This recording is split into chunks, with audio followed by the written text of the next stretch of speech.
all the demons quiet, yeah. We were built to thrive, yeah. I think that we've all had enough. What keeps you up at night, yeah. Make all the demons quiet, yeah. We were built to thrive, yeah. I think that we've all had enough. Yeah, I think that we've all had enough. Sick of dealing with the old plan. They know that we're calling it wrong. You got me like, oh yeah, I think that we've all had enough. Sick of dealing with the old plan. They know that we're calling it wrong. Hey, it's too late to try to go contain it. A generation fueled by creation.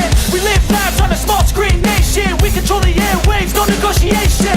I refuse to think we need saving. Something good will come from creation. And when we think that the world is too anxious, we'll adapt, evolve, survive and save it. What keeps you up at night, yeah. Make all the demons quiet, yeah. We were built to thrive, yeah. I think that we've all had enough. What keeps you up at night, yeah. Make all the demons quiet, yeah. We were built to thrive, yeah. I think that we've all had enough. Yeah, I think that we've all had enough. Sick of dealing with the old plan. They know that we're calling it wrong. You got me like, oh yeah, I think that we've all had enough. Sick of dealing with the old plan. They know that we're calling it wrong. Hey, oh yeah, I think that we've all had enough. Sick of dealing with the old plan. They know that we're calling it wrong. You got me like, oh yeah, I think that we've all had enough. Sick of dealing with the old plan. They know that we're calling it wrong.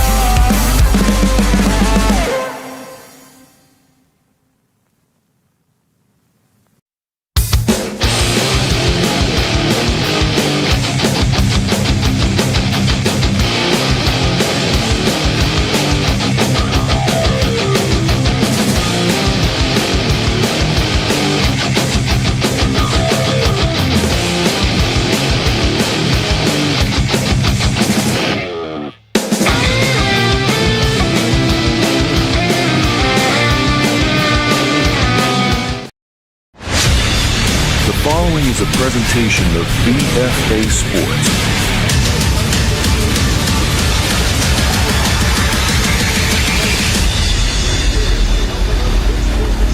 by observing the rules of fair play. Any verbal, written, or physical conduct related to race, gender, ethnicity, disability, sexual orientation,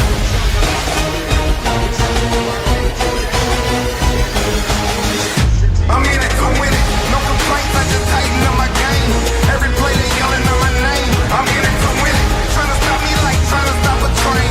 No sir, we are not the same. I'm in it to win it, no complaints, I just tighten up my game. Every play they yelling out my name. I'm in it to win it, trying to stop me like trying to stop a train. No sir, we are not the same. I'm in it to win it. This time I ask you all to please stand for the singing of our national anthem.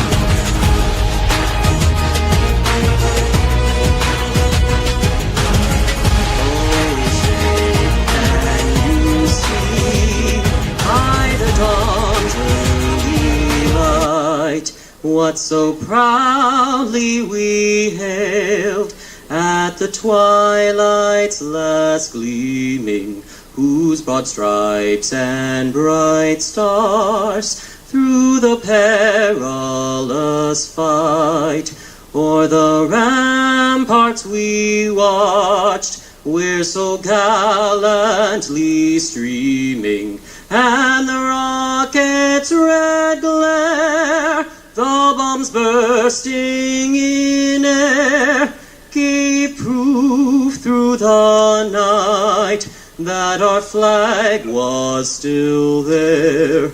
Oh, say, does that star-spangled banner yet wave o'er the land of the free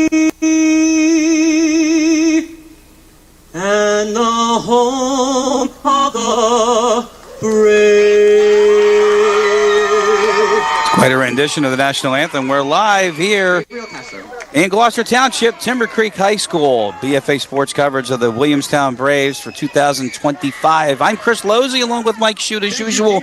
Both teams are coming in at 1-2, but Mike, for the Braves, they got themselves a win last week against Chichester. Yeah, that was an impressive effort by the Braves, and I think the most important thing you take away from that game last week, Chris, was the defense, right? The defensive line did the job. Chichester came into that game with a really vaunted running attack, and they kind of shut it down and did what they had to do to pull that win off. Also got a couple key turnovers that led to points as well. Chargers last week, they were in their divisional opener. Now for the Braves, this is their divisional opener, and now we're going to get a chance to see just how this Brave team can come together after, I would say, well, you had the Week 0 game, and then you had the Shawnee game, which was a really tough one. And then they think they righted the ship, though, against Chichester. Now we're going to see because the bulk of the schedule is coming up. Timber Creek lost last week at home against Kingsway, 36-21. That, of course, was in Classic Division play. So you've got Kingsway, Washington Township at 1-0 now. You've got Delsea, Timber Creek at 0-1. Williamstown, again, as you mentioned, Chris, with their debut effort here in the Classic Division in the West Jersey Football League tonight. Braves won the toss, and they deferred, so we'll see Cole Snyder to get things started tonight. Gorgeous night, some would say summer-like. It's 82 degrees in Ariel, and Snyder's kick underway we go tonight at Timber Creek. And it is Amari Gordon with the return, and he is close to the 35-yard line. It's a decent return. The Chargers back on or out on offense when we start tonight. And that Chargers offense will be led by senior quarterback Tyrone Baker, who transferred from Camden a couple years ago. 32 for 57 this year, 416 yards, 2 touchdown passes, 1 interception. They don't have any, Timber Creek we've seen in the past, Chris, a lot of big plays, right? Explosive plays. The longest connection on a pass this season, 40-yarder. So they do have a few explosive running plays as well. Baker with a 67-yard long run this year, so you got to look out for him. That accounts for almost half of his rushing yards, as he's got 25 carries for 135 on the season. From the 35-yard line, and that goes no place. That's going to be a loss of 2 on the play. The first offensive play from scrimmage is a carry by James Redd. And Dyer Macbeth in there, number 10 for Williamstown. He always seems to make some great plays in the early going of these games, where he's getting off the edge and making plays, and it seems like as the game wears on, the other team kind of realizes, hey, we got to do something about this guy. He's getting loose. Officially no gain. It'll be 2nd down and 10. Lamell Young is at the bottom of the screen. And a shotgun for Baker. Nope, it's a handoff up the middle, and again stopped at the line of scrimmage. So you talked about that Brave defense. They got some confidence last week in that win against Chichester. And 2 plays and 2 stops. And again, Macbeth was in there. Trey Alexander as well stepping in there to get the hit. Number 5, as they got about a yard, so 3rd and long. Kind of situations Williamstown wants to keep the opponent in here. You get a look at some of the players on the field tonight for the Braves defensively. You got Macbeth there. You got Jawan Carney, number 9. 43, of course, our boy Ruben Lozada. Up plugging things up in the middle. It's 7 at the bottom of the screen, though. That's our guy.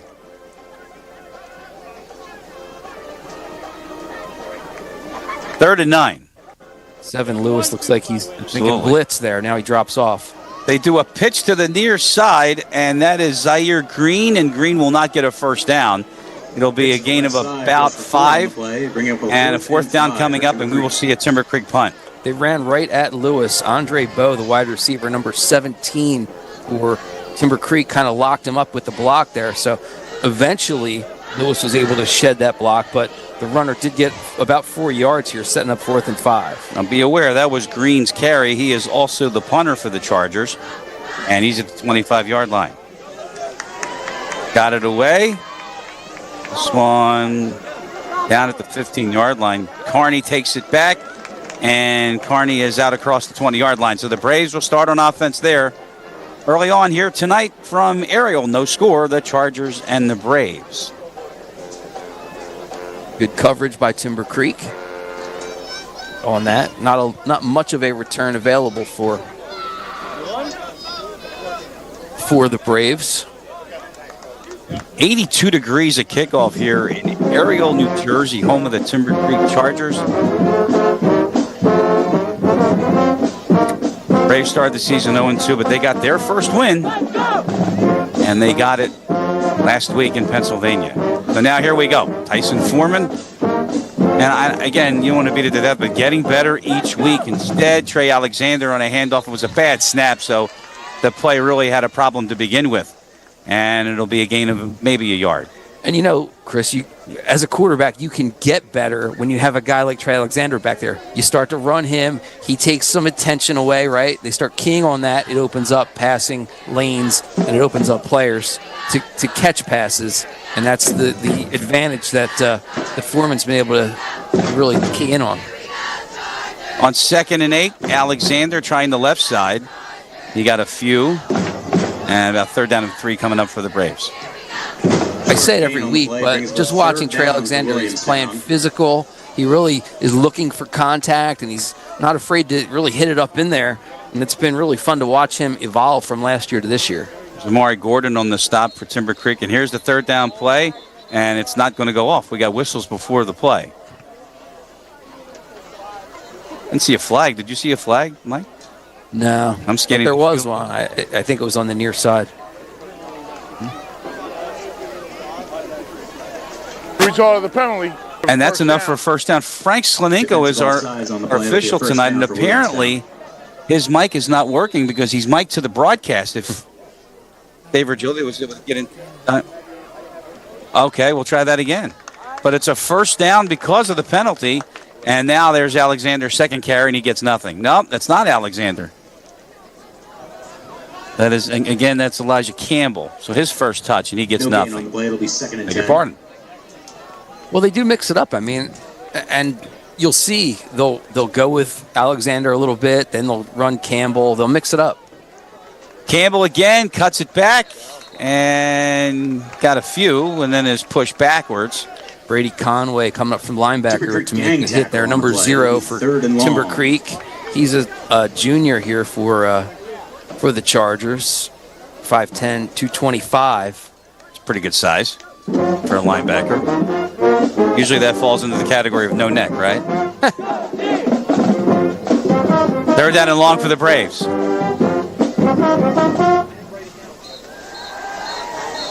Foreman in the pocket. We have whistles again. And another flag. Could it be defense again in the neutral zone? That's the penalty that gave the Braves the first down last time. Here's Frank. Repeat. David. Timber Creek. Still 3rd down. It was against Timber Creek.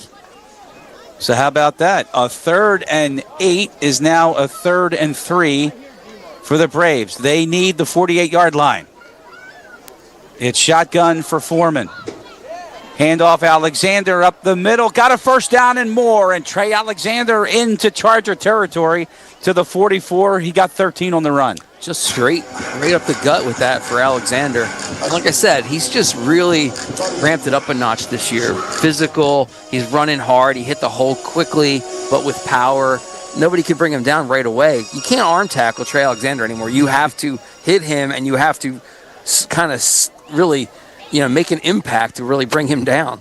Carney at the bottom of the screen. First down for the Braves. Shotgun for Foreman.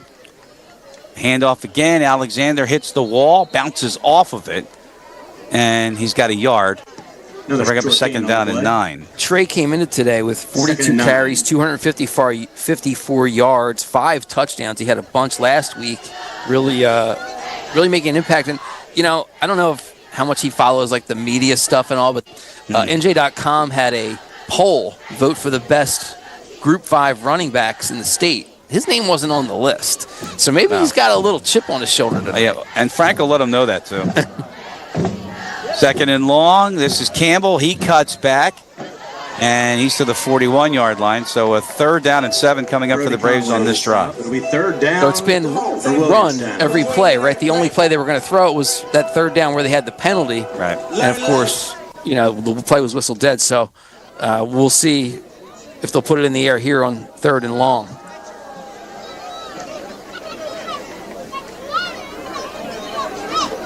The marker is the Charger 34. And they have a spread. Oh, boy. That's going to go against the Braves. And that's going to be Aiden Izaraku, the false start. Right, Frank? Tell us. False start. Your penalty. Repeat third down. False start on the offense. So he's not giving the number, but we know it was Aiden Izaraku. And I know, Donovan, I know that you're watching. I know you're getting ready for your game. Who's Dallas playing this weekend? Anybody, you know? Forget. Giants. No, they played them last week. That was stupid. All right, Donovan, text me. Tell me who you're playing this week. Going to make it the Donovan Izaraku quote of the game. As Foreman rolls out, throws near side, and he benches it. Incomplete. He wanted Prunty. Pass broken up by number 1, LaMelo Young. So 4th down and long, and we will get a punt from Boisron. And this was an improved part of the Williamstown game last week, right? The punting game. They had some issues, got a couple punts blocked, and had Boisron under pressure. Last week they did a much better job with that, and that's an important part of improving here as they get into, the division schedule. You got to make sure you're not giving away points or giving away opportunities and field position to the other team. It's Gordon, who's probably not going to field this one. It winds up being a decent kick that bounces out inside the Charger 20-yard line. So Timber Creek back on offense. We've got 5:09 to go here in the first. Here on BFA. No score, the Braves and the Chargers. Timber Creek drive will start at the 16-yard line. Check it out. Pizza Hut's rippable, dippable Cheesy Bites pizza in Ranch Lovers Flight with 3 flavors is a game changer. With 28 cheesy-filled bites, everyone's gonna be dunking it. The Cheesy Bites pizza and new Ranch Lovers Flight. Get it on the Pizza Hut app. New crafted flats from Pizza Hut are just $5 each till 5 p.m. Choose from 5 handcrafted recipes you won't want to share. Mom! And you don't have to. The new crafted flats, just $5 each till 5 p.m. and available till close, only at Pizza Hut. The new crafted flats from Pizza Hut. 5 handcrafted recipes with more toppings. First down carry for the Chargers after the timeout. And that is James Redd for a couple. Gain of 5 on the play. If this game number 2, goes James this Redd. way with run, we may be home by 8:30 tonight, Mike. Yeah, you like a quick game, but it always seems like you hit a wall every game. It's like, oh, this game's moving on, and then bam, you come to a screeching halt. Saw Jason Force, the umpire, signaling to on the offensive line for Timber Creek is Roseby Bentis, that his shirt wasn't all the way down, and this big boy right there, 58, we'll watch him. Handoff, right side, not much for Zaire Green. Maybe 3, 3rd down. Chris Lubintis, 58 for Timber Creek. He's 6'6", 340 pounds. Yeah. You tell me you're going to find a shirt to fit that fit. He's a big guy. I mean, like, Oh my Roseby saying, "Hey, ref, like, what do you want me to do?" They didn't have double XL. I gotta put on XL here. Yeah. 3rd and short. It's a sneak from Baker and the push, and he's going to get a first down. That is the high school version of the tush push, folks. Because in high school, you can't make contact directly with the ball carrier. That's what I was gonna. I was gonna say that to you, Chris. Yeah. Have you set that up for us? Since with the referee background. Well, I threw that flag. Explain that in 3 there. weeks ago. Yeah. Really? Yes, I did. Interesting. And they understood it. Because I had the microphone, which I think is so helpful as a referee, and I said, there is no tush push in high school football. It's illegal to make contact with the ball carrier. Now you could push the pile, not any part of the ball carrier. 1st and 10 at the 40 for Timber Creek. We got a stoppage of play, and I think we got 12 on the field. Yeah, that's what one of the players there for Creek was trying to let his teammate. Now that was Zaire Green, number 9. Too many men on Timber Creek. Be a 5-yard penalty. So Frank mentioned, or he signaled 2nd down, but it really is 1st down. And it'll be 1st and 15 now. If I have that correct, right? Yeah. Should be. Yep. At the Bro, that tubo's moving, by the way. I think that's the 25-yard line. We have a terrible vantage point, plus the sun is like right in our eyes here. But we're doing the best we can, right?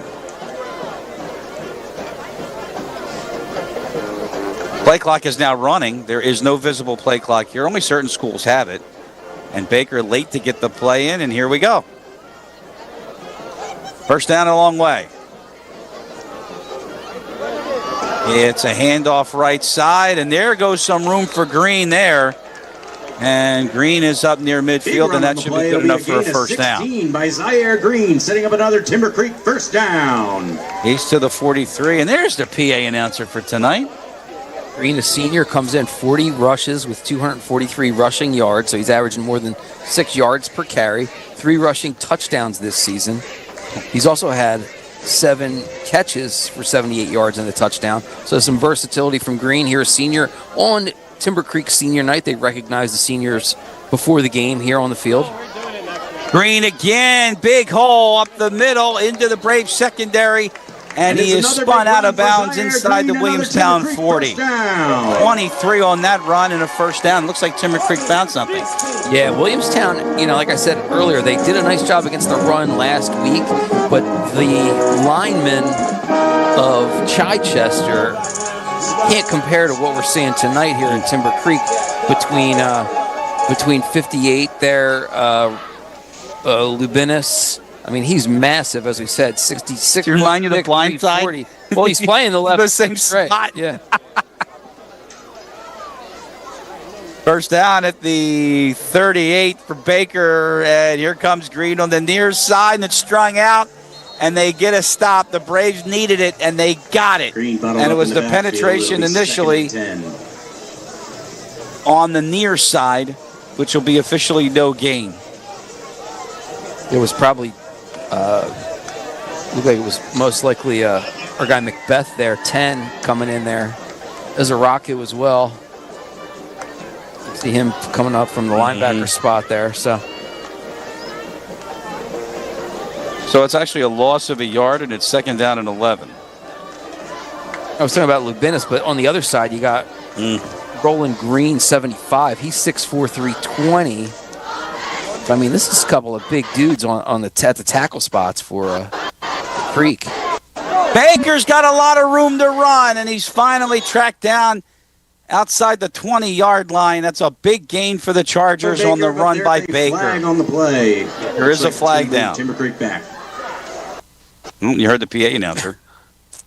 Appreciate that assistance. It was in the backfield of the Chargers. We lost the audio on that one. Frank, what do you got? He's not going to tell us. Holding. Offense. 10 yards from the previous spot. Repeat. Second down. Holding call on the play. Will back Timber Creek up 10 yards. There it is. It remains second down. It wipes out a 25-yard run from the quarterback Baker, and it puts the ball back at the 49-yard line. So now it's second and 20. Inside of a minute to play in the quarter. A fast-moving one. Here comes Ezeraco up the edge.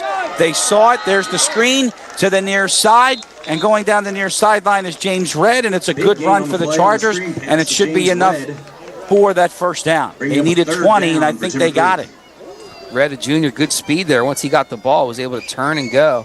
For Redd, they really spread out the rushing attempts with this Timber Creek offense. He came into today with 23 carries, 200 yards, but he's also a capable receiver as well. 7 catches for 41. No touchdowns. Mike, he stepped out back at the 36, so it's a third down and long for the Chargers. Again, handoff, cuts back, good run down the right side.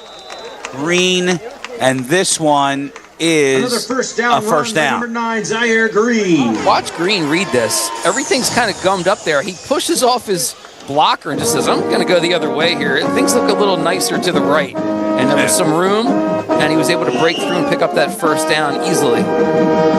There's really, though, that situation, that's all on Green there. He read that play himself. Like, he just had to improvise because the left side was gummed up. That's where he was supposed to go. I like that, gummed up. First and 10. Green sidesteps Ezeraku, but he's taken down anyway. And that is how the first quarter ends. Chargers on the move, all ground game. No passes. Second quarter's coming up next.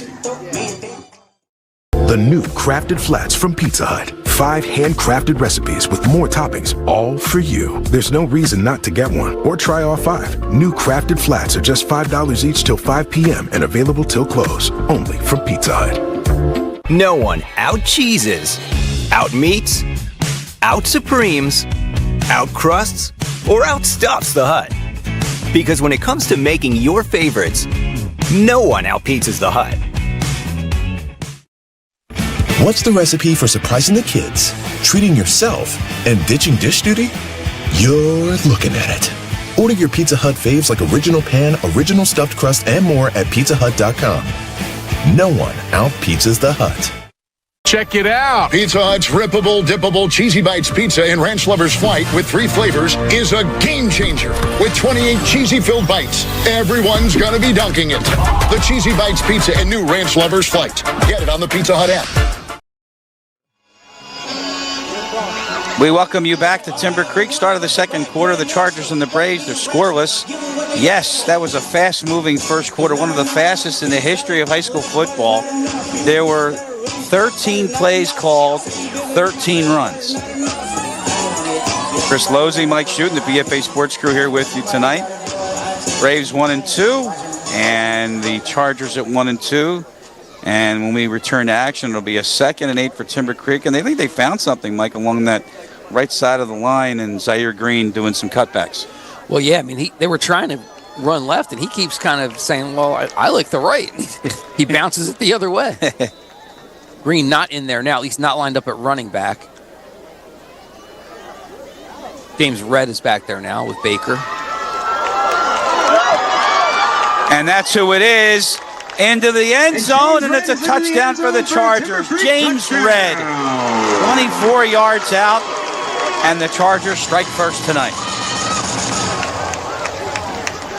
There was a lot of momentum for Timber Creek going up the middle there, and if you get a look at the replay, you'll see. Just watch here.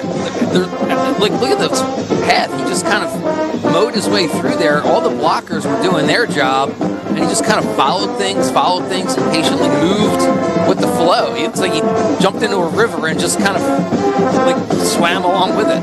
83-yard drive for the Chargers. And number 13. Tapped off by a 24-yard run from Redd. Extra point is good.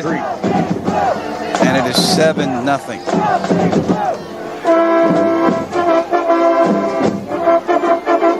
Extra point from Ram Barron.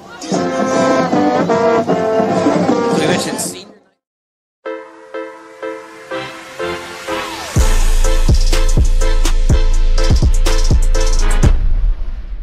Pizza Hut wings are bigger and better than the other pizza guys' wings. No one outwings the Hut. Want to know why no one outpizzas the Hut? Pizza Hut meat lovers' melts are filled with almost a half a pound of meat and cheese for just $6.99.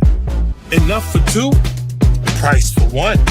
That's why no one outpizzas the Hut. I do it big. With the Pizza Hut Big Dinner Box, however you want a dinner, we got you covered. Big time. I do it big. The Big Dinner Box. 2 pizzas, breadsticks, and wings or pasta. Oh, hello. Check it out. Pizza. Typical when you see these high school teams match up and nothing doing on the first drive, and then some adjustments were made, and I think Brian Wright made some key adjustments to get the running game going. What do you think? Yeah, and like I said, the size that Creek brings to the table here is a little bit different than what Williamstown's seen recently. Here's Prunty on the kickoff return. And Prunty's still going. He's outside the 40, and he's thrown down at the 45-yard line.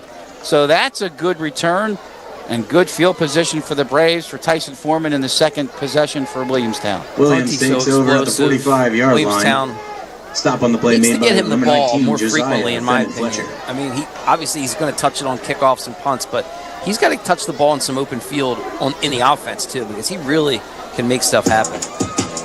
How about those missed tackles? At the 45-yard line, Braves back on offense. They had some success running the ball. They got down to about the 30, and then they had to punt it away. We'll see what happens on this drive.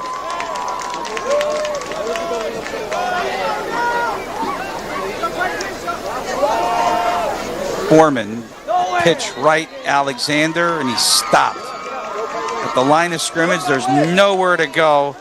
Felix into Ibarra. No gain. I got that right. Second down for Williamstown. What do you think? Close? Into Ibarra. I think he made a stop for no gain. But that play kind of flowed right into the Creek defense there. That is not an overreaction, folks. If Brian Virgilio can put up that boy's name up there. 2nd and 10. At the 45. Prunty at the bottom of the screen. Harney in motion, jet sweep. He's got it. And he's caught behind the line of scrimmage. Another loss.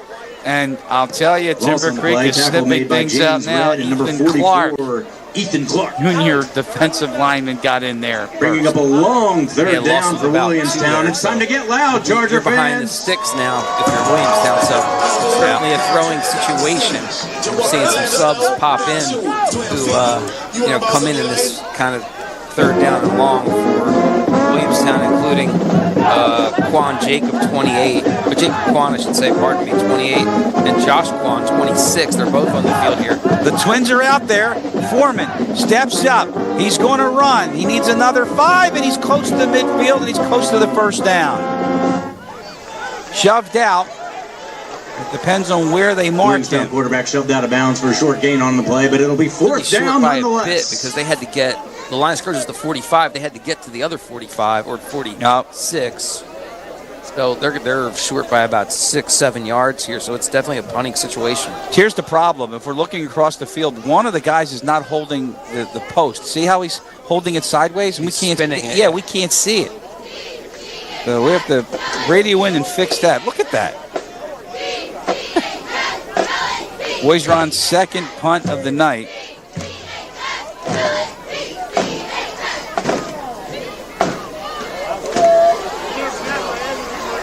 This is another good kick at the 25-yard line. And that is Zaire Green. And he's down there after a punt of about 34 yards. 3 on the return. Timber Creek on offense. Again, Mike, they got a 7-0 lead. Good coverage that time for Williamstown. Didn't really let Green do much. And that's going to be, I think, important as the game wears on because that seems to be, Green seems to be pretty dangerous when he gets the ball in his hand. So you want to be able to keep him in check. No question about that.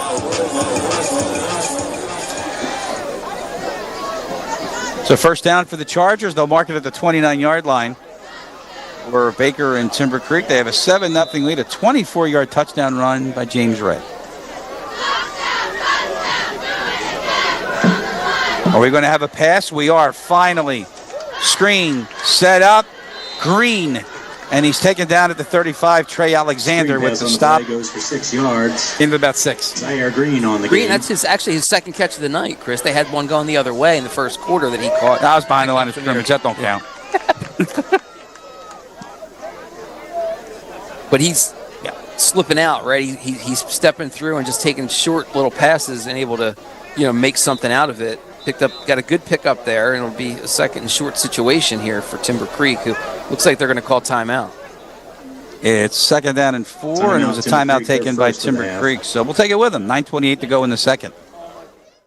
Check it out. Pizza Hut's rippable, dippable Cheesy Bites pizza in Ranch Lover's Flight with 3 flavors is a game changer. With 28 cheesy-filled bites, everyone's going to be dunking it. The Cheesy Bites pizza in new Ranch Lover's Flight. Get it on the Pizza Hut app. New crafted flats from Pizza Hut are just $5 each till 5 p.m. Choose from 5 handcrafted recipes you won't want to share. Mom! No! And you don't have to. The new crafted flats, just $5 each till 5 p.m. and available till close. Only at Pizza Hut. Braves football on BFA Sports, delivered by Pizza Hut, where I went last week. Right after the game, right. On the way from Chichester, yes. There you see the board, 9:31 to go. Which one did you go to? The one right here on Blackwood Clementon Road. Okay. Which is right near the school. Where we are here in Ariel? Near Highland. Right. Where we are now in Timber Creek? Yeah. Down by Highland, yeah. Well, exactly, right by Highland. School district. Exactly. Second down, Baker on the keep. Cuts back, dropped at the 41, but it's good enough for a first down. Elijah Campbell came flying in there, number 6 for Williamstown. Maybe we can get a peek at this because he read it pretty well. Kind of. Well, that had a chance to be a pretty good game, but Campbell came up and made the play. Still good enough to move the sticks for the Chargers. At the 40-yard line, first down. You know, I didn't see today. I was looking for Jihad Campbell. I know we didn't. You didn't use your. He would be pretty easy to see. I'm just saying, though, but you didn't use your connections. So now it's a waste. Handoff up the middle, short gain of about 3. That's Green again. Short gain He's on going the to get the play bulk by of the carries, no Green. problem. Yeah, for sure. You know, the last 4 times these two teams have faced off, it's been a split, 2-2. Williamstown won in 2020 and 2022. Mm-hmm. Timber Creek won the last 2 meetings last year as well as 2023. And continue that split theory. NJ.com, when you look at that, they're experts. 3 of them picked Timber Creek tonight, 3 of them picked Williamstown. And Green again dancing his way through the defense. Not down yet. Now he's down. And that is some tenacity from Zaire Green. It's another first down for Timber Creek on the 42-yard line. That was the epitome of play to the whistle. I mean, that was really, what you want to see, right, from anybody on a football field. Play to the whistle. He kept going. Williamstown kind of stopped a little bit. He gave him a couple extra yards. High snap on first down, no worries. And there is Green. He's pulled back by Lozada. And that's what we've come to know from the Williamstown senior Ruben Lozada. Getting in there, making plays, plugging up holes, and it's a generous spot, I think, there for Green. 2 yards, that spot from, I'll have to mention this. The official on the far side right there, Bob Hayes, umpired me. Split Bob Hayes? No, I didn't say that.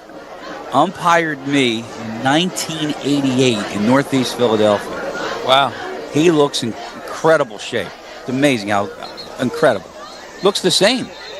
Whistles before the play. Did we get a timeout signal? Or do we have a penalty? Snap. We had a timeout. Offense to second. Timber Creek timeout. They have So one the second remaining. timeout from Timber Creek. And what he said almost was like he was answering your question directly, the way that was worded. So he quickly heard you down on the field. Yeah. Here's Frank, who is now serving as the president of the Officials Association, NJFOA. Remember we did our friend Mike Cook at the bottom of the screen. You see him putting his hands in his pocket, taking his hat off. That man has been refereeing probably 30 years, 35 years. And that makes me wonder, Chris. Yes. You guys in the officials world, because I'm going to kind of make a tangent here from the game. Yeah. You guys are in need of people, as far as I can tell. You are. I mean, what's the importance of that in terms of games like this, being able to these kids to play? Well, unfortunately, the way things are going, a lot of athletic directors are now pressured to put games on Thursday simply because there isn't enough manpower. And you have a number of reasons why. I think COVID did a lot. And they can talk about the behavior of parents, and that's true to an extent. But also, people found other ways to make additional money during COVID because nobody was playing. Right. 2nd and 8 at the 40. Handoff up the middle. About 3 yards for Red. So given that, Chris, this is my Red little on the run. chance to Short plead gain on the play. It'll be third who are and 5. who are athletes, right? Say, hey guys, you enjoyed playing the game. Get out there and help out now the next generation of kids. Chris was out there saying the guy who's the umpire on the other side there, the referee, he did Bob your Hayes. name's right. Mm. But Bullet Bob Hayes. Not Bullet. Right? But he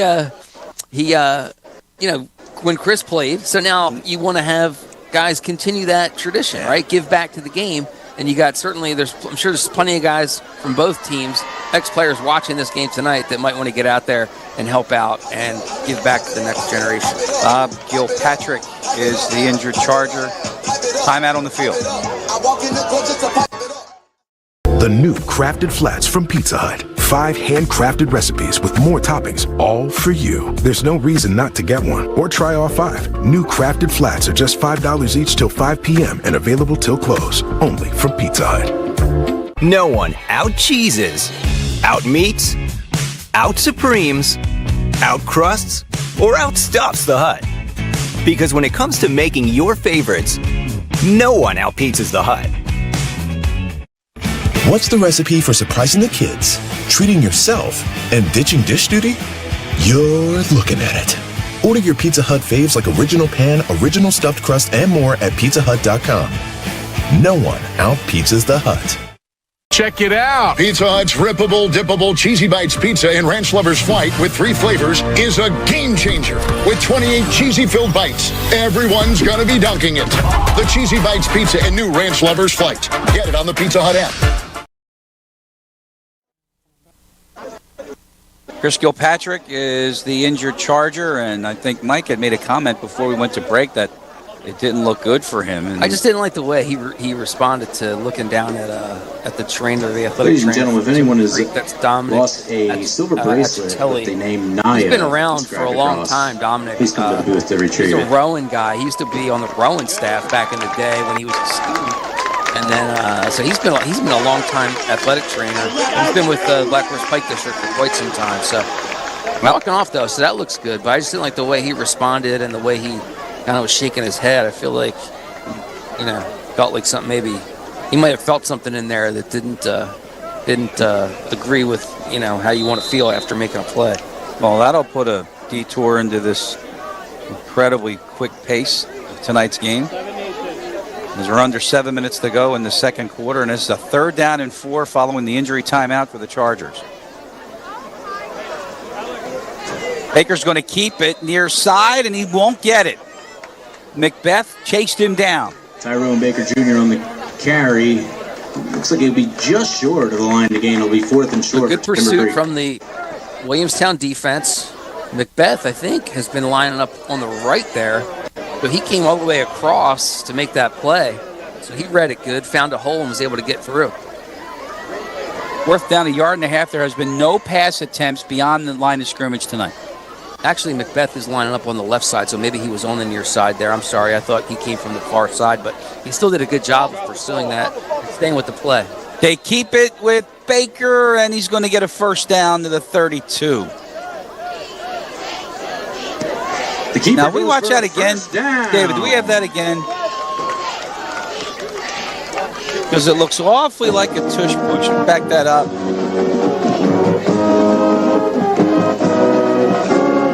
Well, I mean, Hut Campbell is a Philadelphia Eagle now, so he might be passing some tips along to Timber Creek and how to run some plays. Here we go. Watch again. Now watch number 5, Baker. He's the quarter. Is anybody making contact with Baker? No. They are not. He dropped the ball, too, there. So that could have been another Meantime, this is a pick for the Braves almost. It is dropped on the near side, and it's incomplete officially as we come back to live action. Oh, Dougie Bennett. Here's a flag. We have that one, David. That could have been a momentum changer for the Braves and the first turnover. Looks like they're sorting something else out, too. Perhaps there was a flag here?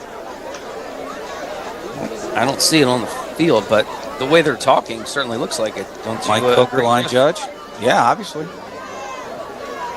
But if you're going to bring in the field judge, is it a face mask? Interesting. Well, Frank's going to tell us. I guess this is going to go against the Chargers. What do you say, Frank? It's a big one. Oh, there's the flag at the 45. Way in the backfield there. Behind the line of scrimmage foul. Intentional grounding on the play. Backs Creek. Oh, my goodness. It's lost down, too. It'll be 3rd and 10. We have intentional grounding against the offense. 5 yards from the spot of foul. Loss of down. 2nd down. So we have that one again, David. So he threw the ball at the 45-yard line. The only one there were Braves. And But what I think happened, right, is because he was in some trouble, got rid of it, and the pass never crossed the line of scrimmage. So to avoid the sack, threw it, and then, of course, the interception was not made. So they go back and throw the flag there? Well, I think because Bennett had a chance to field it, it had nothing to do with the position of the ball, and there was no receiver in the area. And look at this. 3rd down and the Black Horse Pike. Baker going to have to put it up. No, he's not. He's going to run, and Macbeth, Alexander, pinballs his way to midfield. Still going, and he's down to the 47-yard line. Tyron Baker Jr. gets half. Well, they needed to go a long way. And I guess we're looking, it looks like they're going to punt. I thought maybe we were going to see a flag the other way against Williamstown during that run. It looked like maybe Baker got hit in the helmet by a defensive player's helmet. Right. But no flags, so You're talking about helmet, helmet content. For sure. Under 5 minutes to go. Braves have all 3 timeouts left. And 3rd down. Did I add it down that wasn't there? Apparently. Or we've got a mistake on the board there. Well, the box has 3. Yeah. So we'll go with 3rd down and still very long. I called it the board. My fault. 3rd and about 26.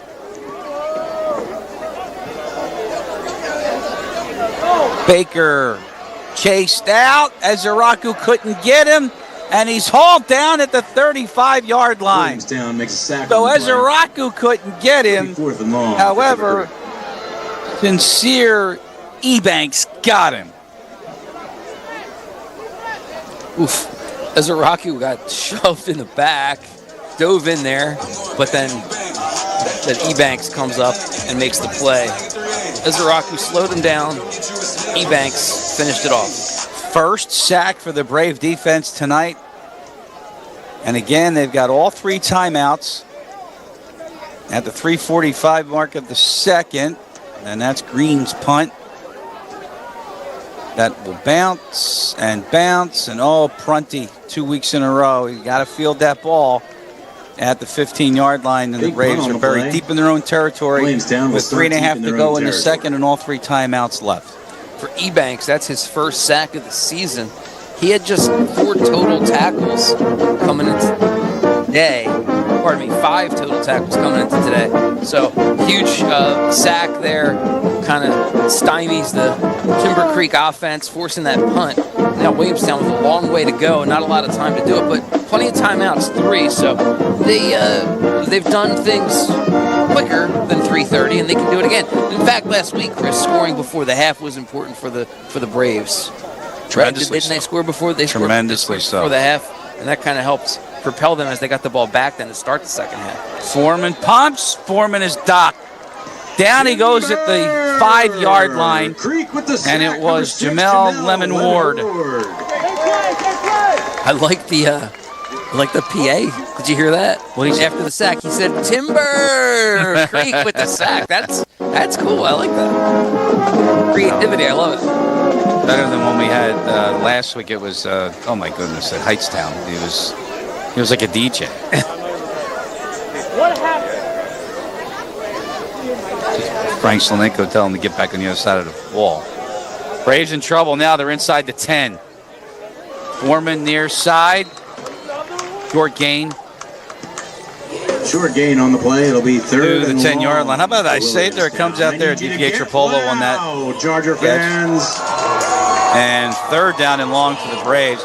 Now remember, you're going to get the ball back to start the second half if you're the Braves. 2.5 to go. The clock is running down. You have 3rd and 15, and you're at your own 10-yard line. I think you just run it here, see if you can kill the clock and go down 7-0. What do you think? That would be probably the wise decision, but the way they're lined up, looking like they're going to put it up. But you might see Foreman just take off. Foreman from the goal line airs it out. It's Prunty to the 40. 50 yards, and I'll just keep my mouth shut. And that's what I was talking about earlier, right? Big gain Get on the Prunty the pass ball to in Kai space. Prunty. This time he made his own space It'll be a first down and for took off. Williamstown. And a great throw from Foreman. I mean, come on, look at that thing. That was on the money. And we're seeing more and more from Foreman each week, Chris, and that was such a dime. What a throw. Well, how about throwing the ball? I love it. I love the aggressiveness. That's awesome. A minute 50 and running here in the second.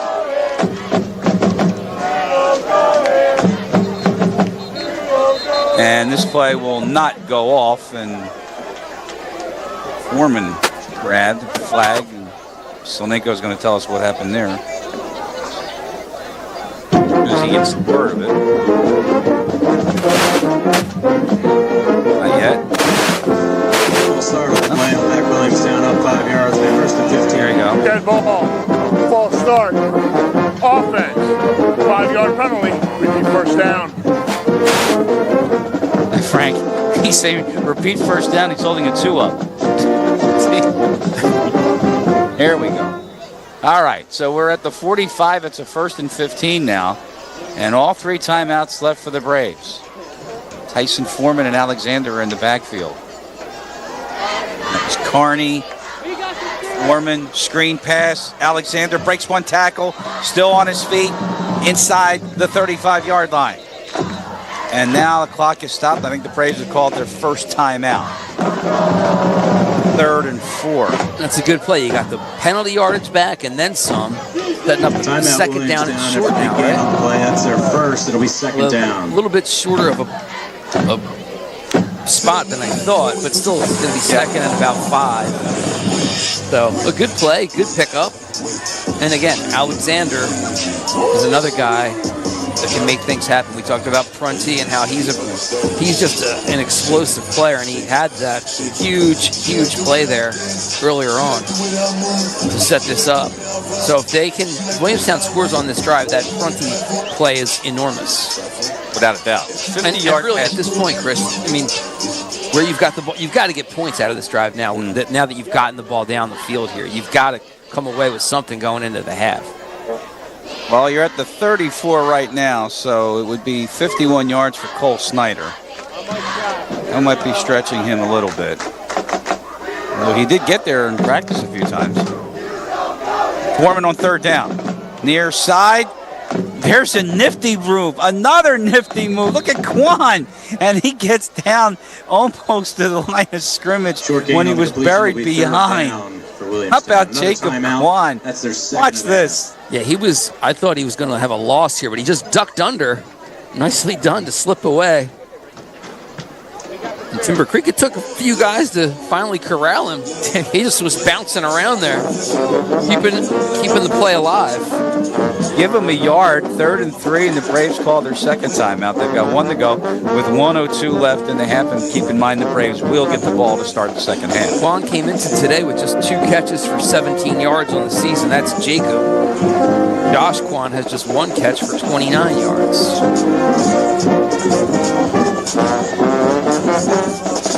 Wasn't that the line from Jerry Maguire? What? The Quan, right? Yeah. Heal the Quan. That's what the Williamstown offense is trying to do right now. Get some Quan.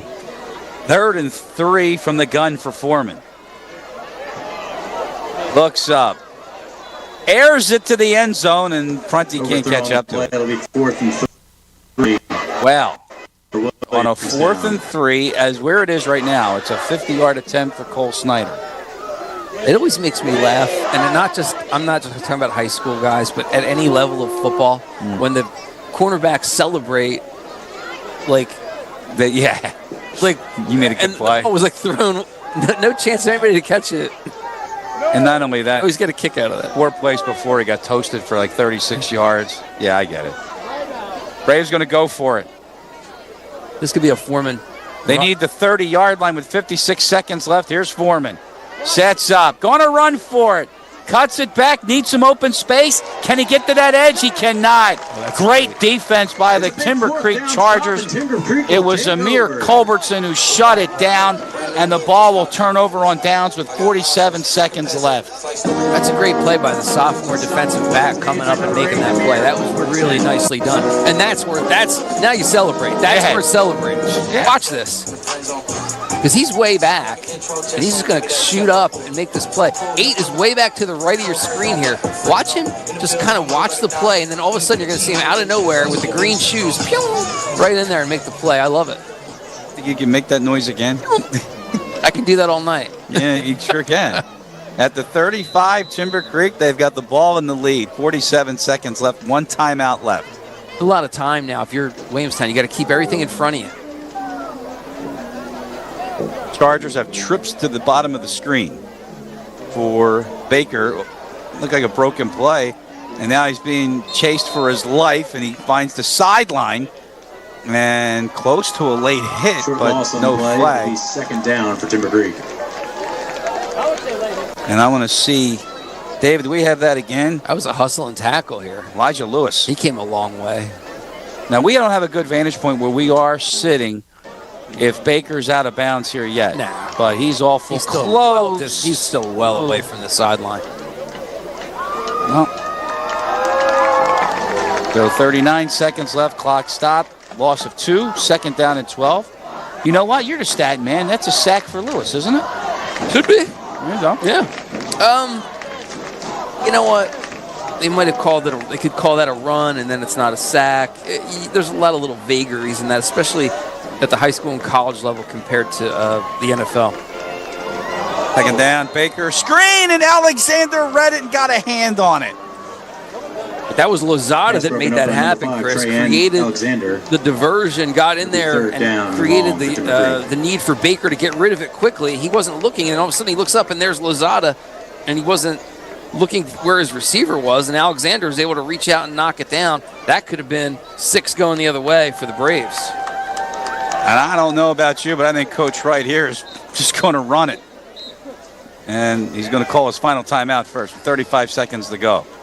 7-0. And Williamstown still has a timeout left, too. So, Timber Creek takes their last you could at least timeout force of the them to half. punt, Chris, 35.7 and get to go. a chance to get the ball in the hands of Prunty again. That's not such a bad thing if you're Williamstown. I think what's in... Go ahead. No, go ahead. That's just what I'm thinking. Like, figure out how to get a stop here, call timeout, make them punt the ball to you, and then let Prunty maybe make something happen. Well, I think what's important here, too, is that with the next punt, assuming it's going to be a punt, Prunty's got to field it. The last two have just been bounced. I think that's the whole point, right? You're telling them, hey, go get this ball because there's not a lot of time left. We want you to make something happen. You're electric. You can do something. Get your hands on the rock. Give us a chance, right? So at the 34-yard line, it's 3rd down and 11. First down marker is the 45. And the Brave defense, they've been on the field an awful long time in this first half. And they're going to be put to the test here on a run up the middle by Green. This is the 39. That is a Brave timeout with 29 seconds left. Their final timeout of the half. Now you can send the house, try and get a block, and just leave Prunty back there and let him see what he can do. Make some of that Prunty magic happen. For Timber Creek.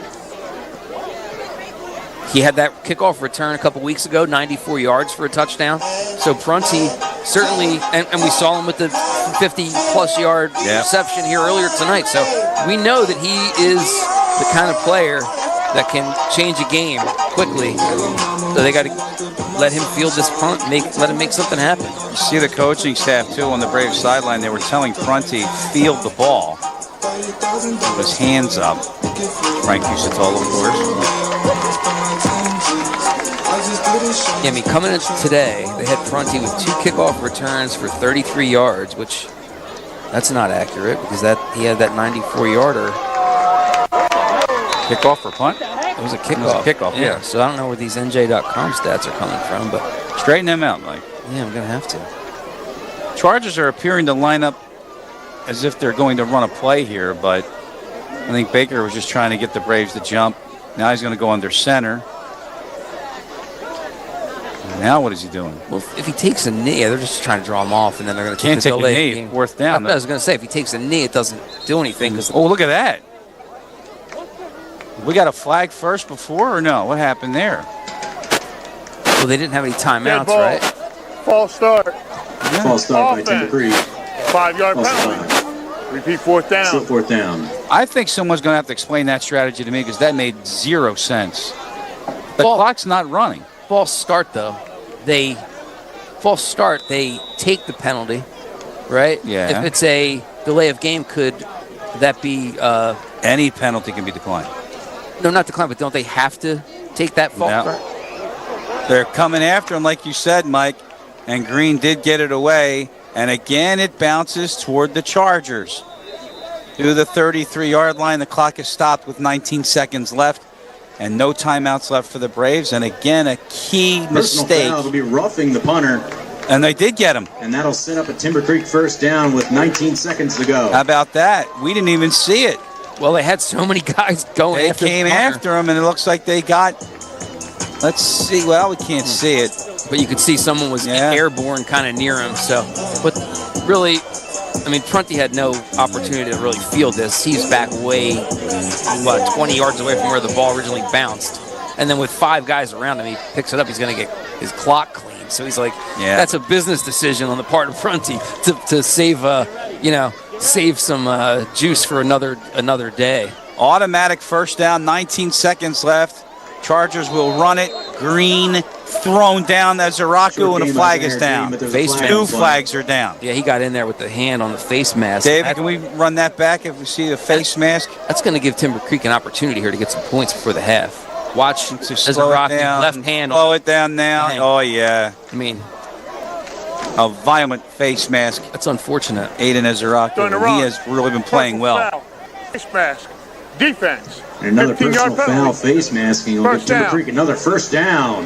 And it's at the end of the run, too. So now the Chargers, with the benefit of not one but 2 major fouls against the Braves. The ball is at the 35-yard line and 13 seconds left. No timeouts left, but you'll get a stop clock if you get a first down. Yep. So let's see. It's on the Brave defense here to stop them. Huge play here. Get some safety help on that far side. Baker chased out and going down, and Ezeraku made up for it and then some. With the snack that ends the half, On the play. and that'll do it. Watch the gestures, but we have come to the first half tonight, and we'll leave you with Aiden Ezeraku putting down Baker. Our score at halftime. Timber Creek 7, Williamstown nothing.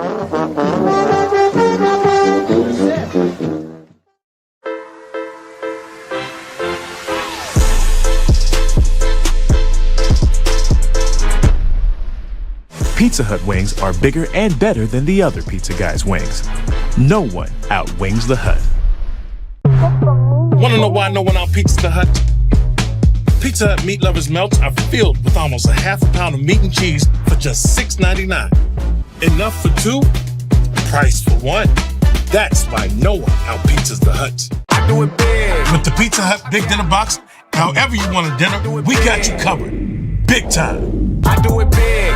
The Big Dinner Box. 2 pizzas, breadsticks, and wings or pasta. Oh, hello. Check it out. Pizza Hut's rippable, dippable Cheesy Bites pizza in Ranch Lover's Flight with 3 flavors is a game changer. With 28 cheesy-filled bites, everyone's gonna be dunking it. The Cheesy Bites pizza in new Ranch Lover's Flight. Get it on the Pizza Hut app. Pizza Hut stuffed crust is the crust that made crust good. Topped and stuffed with over a half pound of cheese.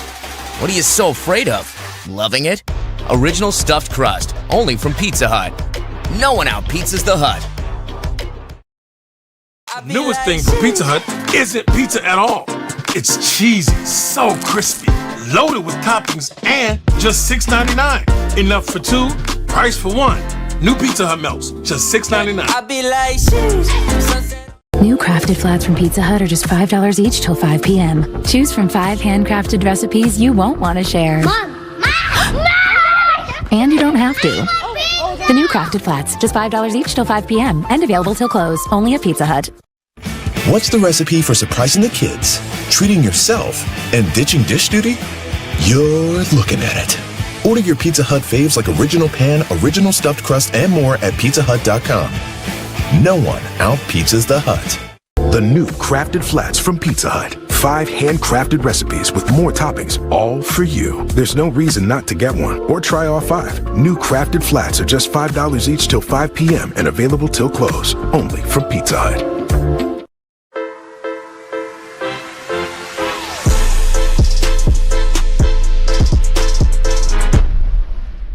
Pizza Hut wings are bigger and better than the other pizza guys' wings.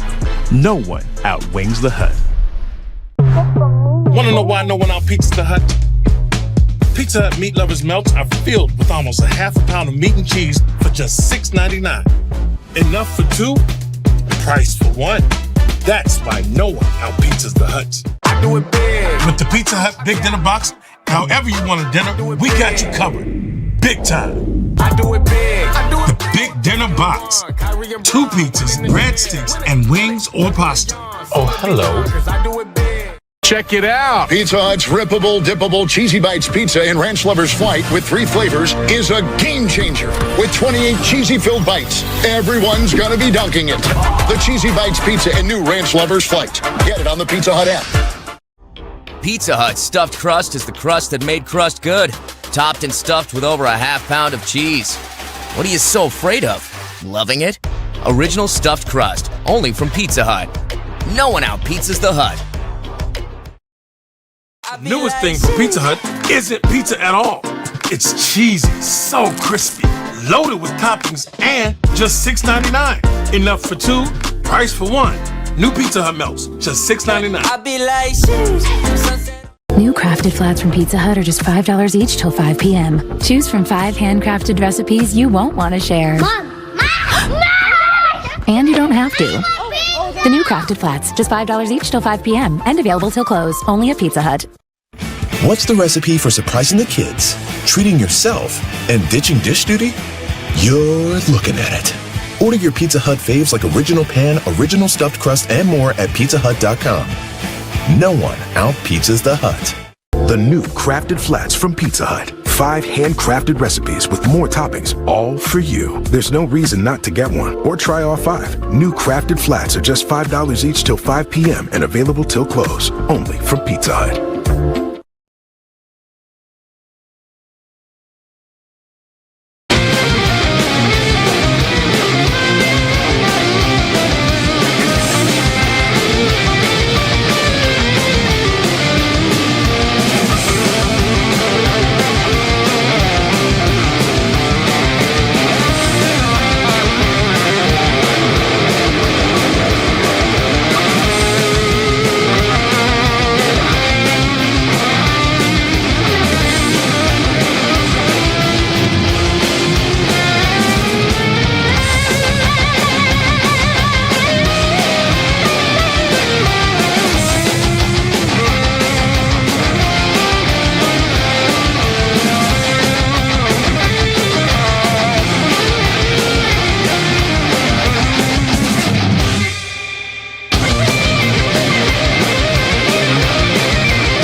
never let them get inside your head. They'll tell you what to do in life instead of everything you know that you could get. Don't let them guide your life towards regret. I'll fight for what I love with every breath. My past is filled with things I won't forget. I use them all to push me to my best. So treat the worst of times just like a test. If only I could go back in time, I'd tell myself that everything will end up alright. Just push yourself, test yourself, figure out what you like, and find your limits, don't be rigid, always work towards a prime. Surround yourself with open minds, people can change your life. A few friends with intent can help you feel alive. Find a passion, take some action, and with a little time, just be patient, make a statement, try to enjoy your life.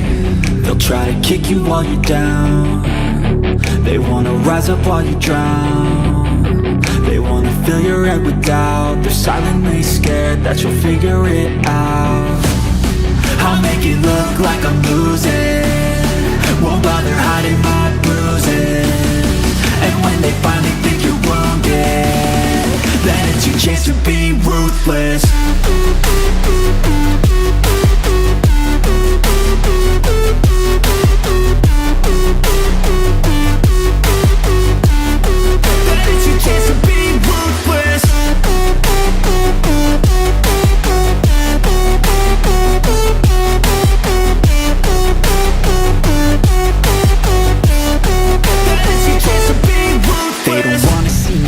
They don't wanna see me care. Anytime I make some progress, I can see that they compare. I think everyone's against me, maybe something in the air. Am I paranoid? I swear a void is forming and they're scared. I walk a straight path, not many can say that. I like to play fast, cross me and there's payback. You better pray that I don't see your face at any place that I go. I know you hate that. I've been doing fine, I'm not wasting any more time. I live for the fight and the climb, and I think that the pain that's deep inside is what defines. So I won't give up, I'm gonna make it to the top. I don't care what's in my way, I swear I'm never gonna stop. I could fall flat on my face and I swear I will get back up, cause I don't deserve a thing and the road ahead is tough. They'll try to kick you while you're down. They wanna rise up while you drown. They wanna fill your head with doubt. They're silently scared that you'll figure it out. I'll make it look like I'm losing, won't bother hiding my bruises. And when they finally think you're wounded, then it's your chance to be ruthless. Ruthless.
Pizza Hut wings are bigger and better than the other pizza guys' wings.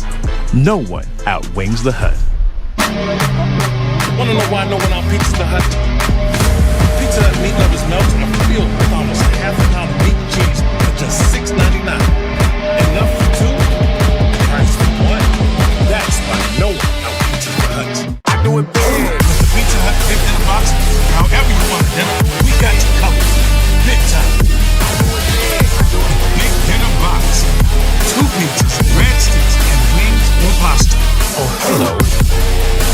Check it out. Pizza Hut's rippable, dippable, cheesy bites pizza in Ranch Lover's Flight with 3 flavors is a game changer.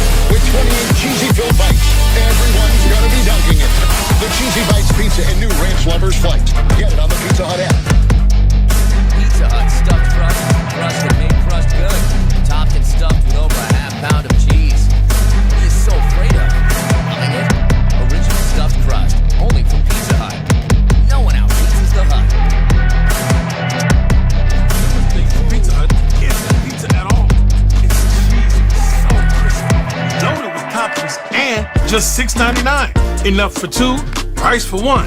New Pizza Hut melts, just $6.99. New crafted flats from Pizza Hut are just $5 each till 5 p.m. Choose from 5 handcrafted recipes you won't want to share. And you don't have to. The new crafted flats is $5 each till 5 p.m. and available till close, only at Pizza Hut. What's the recipe for surprising the kids, treating yourself, and ditching dish duty? You're looking at it. Order your Pizza Hut faves like original pan, original stuffed crust, and more at pizzahut.com. No one out-pizzas the Hut.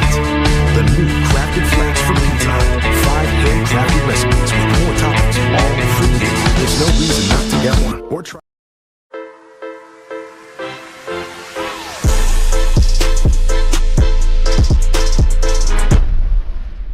Pizza Hut wings are bigger and better than the other pizza guys' wings. No one outwings the Hut. Wanna know why no one outbeats the Hut? Pizza Hut meat lovers melts are filled with almost a half a pound of meat and cheese for just $6.99. Enough for 2, price for 1. That's why no one outpizzas the Hut. I do it big. With the Pizza Hut big dinner box, however you want a dinner, we got you covered. Big time. I do it big. The big dinner box. 2 pizzas, breadsticks, and wings or pasta. Oh, hello. Check it out. Pizza Hut's rippable, dippable, cheesy bites pizza in Ranch Lover's Flight with 3 flavors is a game changer. With 28 cheesy-filled bites, everyone's gonna be dunking it. The Cheesy Bites Pizza in new Ranch Lover's Flight. Get it on the Pizza Hut app. Pizza Hut stuffed crust is the crust that made crust good. Topped and stuffed with over a half pound of cheese. What are you so afraid of? Loving it? Original stuffed crust, only from Pizza Hut. No one outpizzas the Hut. Newest thing from Pizza Hut isn't pizza at all. It's cheesy, so crispy, loaded with toppings, and just $6.99. Enough for 2, price for 1. New Pizza Hut melts, just $6.99.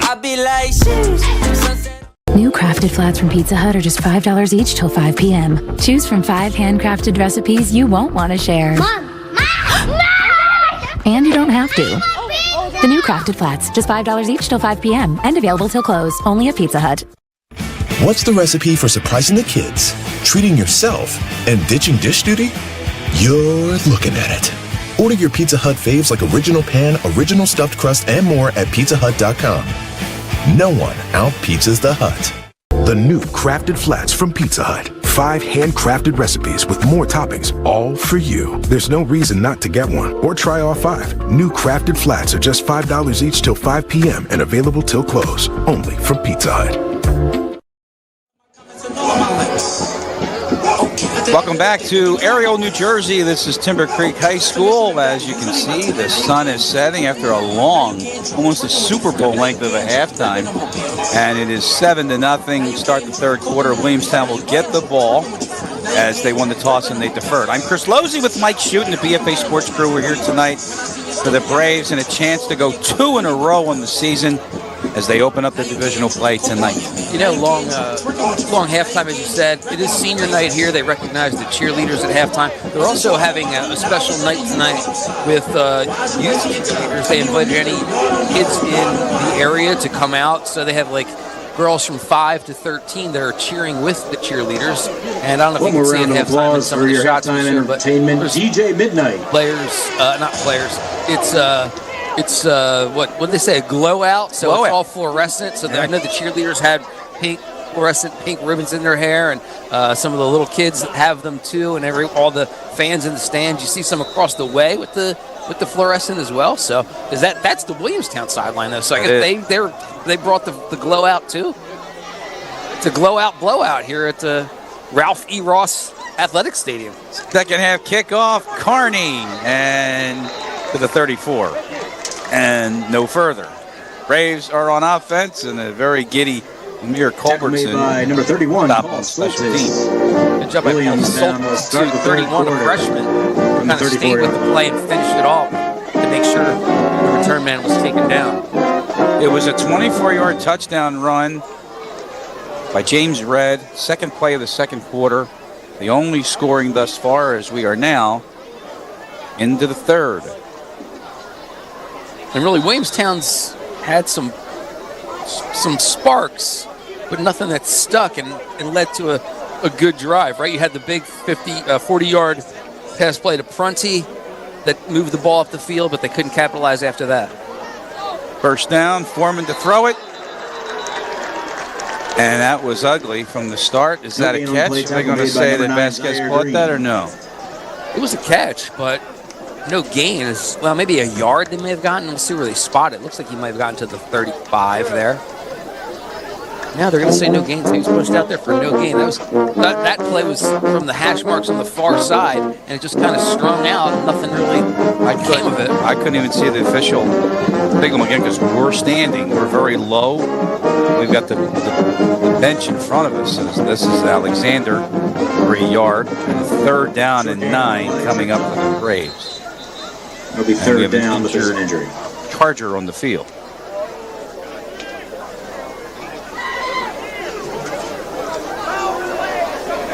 It looks like it's green, right? Number 9? I think it's 6. Yes, Lemon Ward.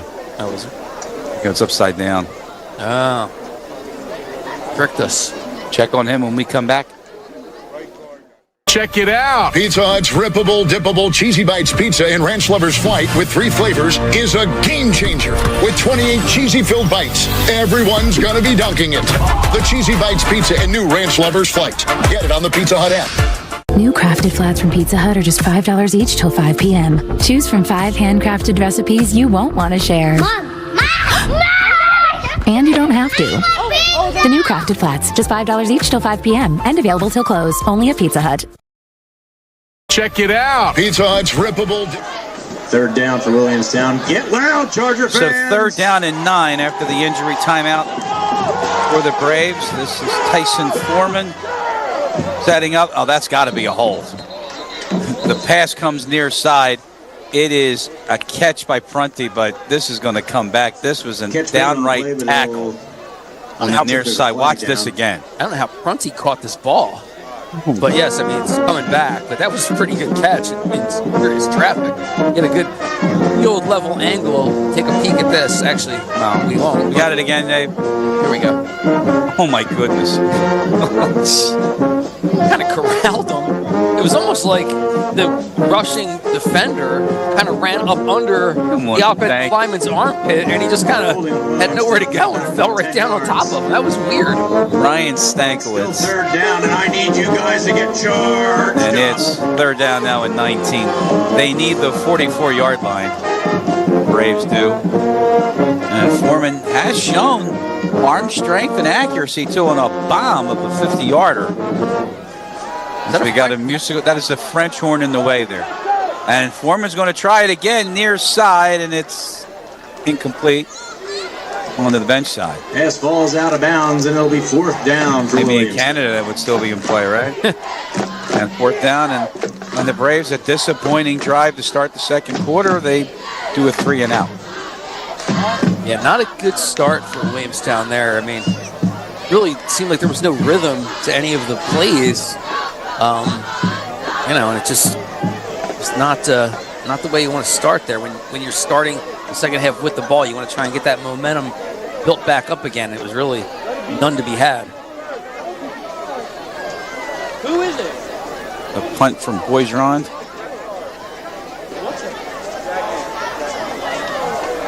Decent kick. Bounces to the 40. Here comes Green off the far side. Green is past midfield. Good field position for the Chargers at the 44-yard line. And obviously, before we went to return break, that into injury Williamstown territory, but number 9, Zaire Number Green. 6, Jamel Lemon Ward. And, who was injured, by the way? Yeah, he was injured, but it seems like he'll be all right.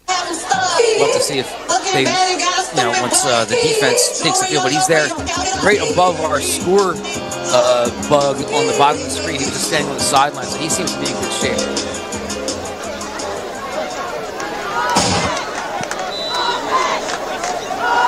So the return for Green puts it at the 44 and a first down for the Chargers. And this is Baker handing off. That is Green, and he stopped behind the line of scrimmage. Aiden Ezeraku, I'll tell you what, he is playing like his pants are on fire tonight. Yeah, he's having a really good night. That's a loss of 2 there. He's been quick off the snap, finding gaps and getting through and making plays. He had that sack late in the first half, and now gets a good tackle for a loss here to start on this first defensive drive for Williamstown. TFLs are always good, aren't they, when you're looking at the defense? Absolutely. Line of scrimmage to 46. It's a second down and 12. 2 minutes gone here in the third quarter, and the Chargers have a 7-0 lead over the Braves here tonight on BFA. It is Baker from the gun off the play fake, and he's going for a bundle near side. There's contact, and there's a flag. And I don't know about that. It could go either way. Incomplete, but there's a flag on the play. Aiden Zemeski. The reaction from the receiver after the play makes me think the call went against him. Watch him here react. Look at Dougie Bennett. I think he feels like it's against him. Pass interference. Defense. 15 yards from the previous spot. After result of the penalty, we have a first down. Another Timber Creek. It is on Bennett. I thought the way Culbertson reacted. Did you think that too, Chris? The way he was kind of putting his hands on his head and stuff looked like, oh, how could you call it on me? But apparently, we have that again. Williamstown. Sorry, David. We have that again. All right, hold off on that. I guess they're going to snap the ball. Watch real quick. Watch what happens here. I don't know. I mean, that was some hand fighting there. That goes both ways. First down for the Chargers. Baker in trouble, and he's just going to go down. Again, Ezeraku. And it looked like Baker kind of spun his wheels a little bit there, like he slipped a little, and then it gave Ezeraku more time to come in there and corral and bring him down. You'd spin your wheels, too, if you saw Ezeraku already in this defensive backfield. Got to make sure you got the right length on the cleats, right? You got to go the long ones here. It starts to get a little, this time of year, right? Night games, it gets a little wet out there. The dew gets a little slick. Plus, it's a humid night tonight. The humidity's supposed to be on the rise going into the night. So, you want to be out there? You're not that far away. Yeah. You lace them up. We can jump out there. Back it down in 12. I didn't bring my cleats, though. No. Here's Baker. Green cutting it back, and Trey Alexander got him first. And then after that, it was Matt Lom, and then that's the end of that. And a brave defensive stand here, and 3rd and long coming up. Nicely done, Trey Alexander, busting through. There was nothing really to be had there for the Timber Creek offense.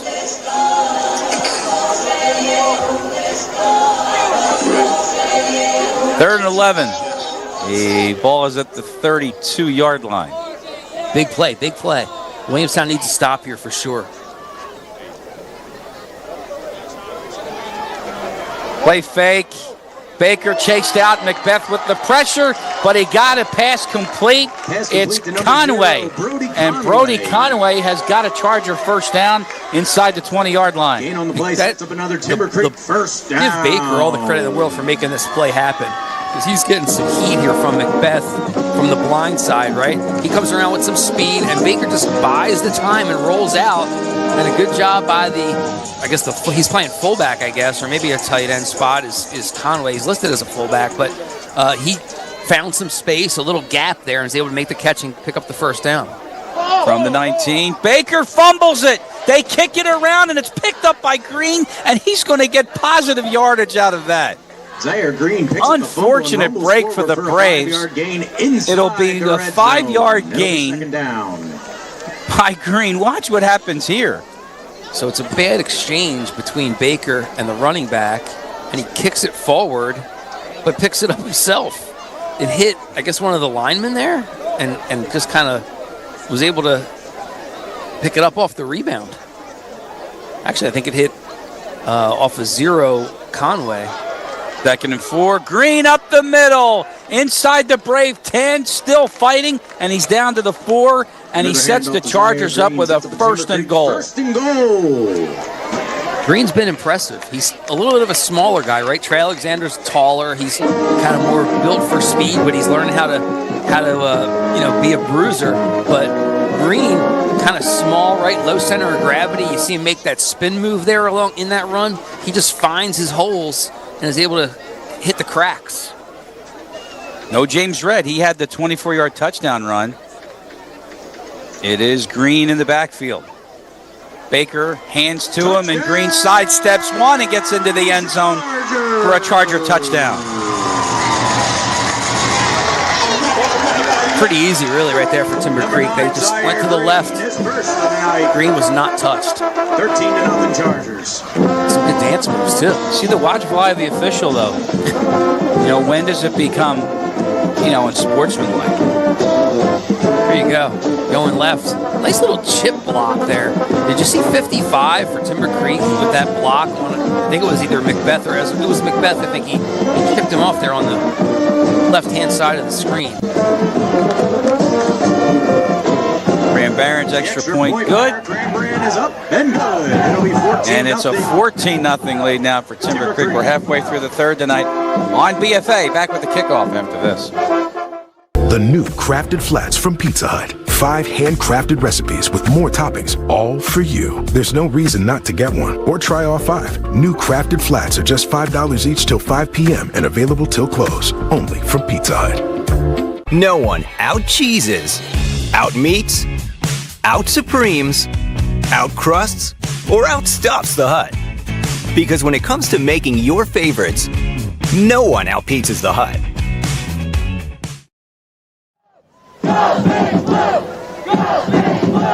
4-yard touchdown run by Zaire Green is extending the Charger lead to 14-0 over the Braves here tonight on BFA. We're live in Ariel, New Jersey at Timber Creek High School. Chris Lozzi, Mike Shute, the BFA Sports crew here tonight.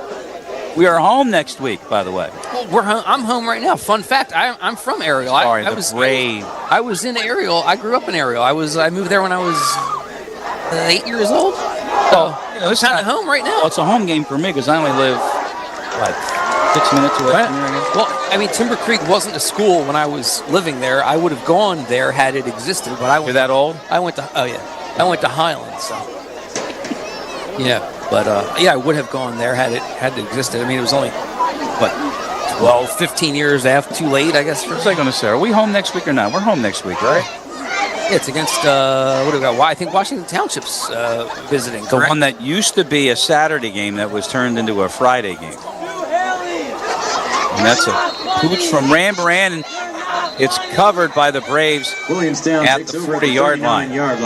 It's a big game next week. Washington Township really getting some big-time publicity. Really, people are really feeling what they're bringing to the table, and they're off to a great start, Township.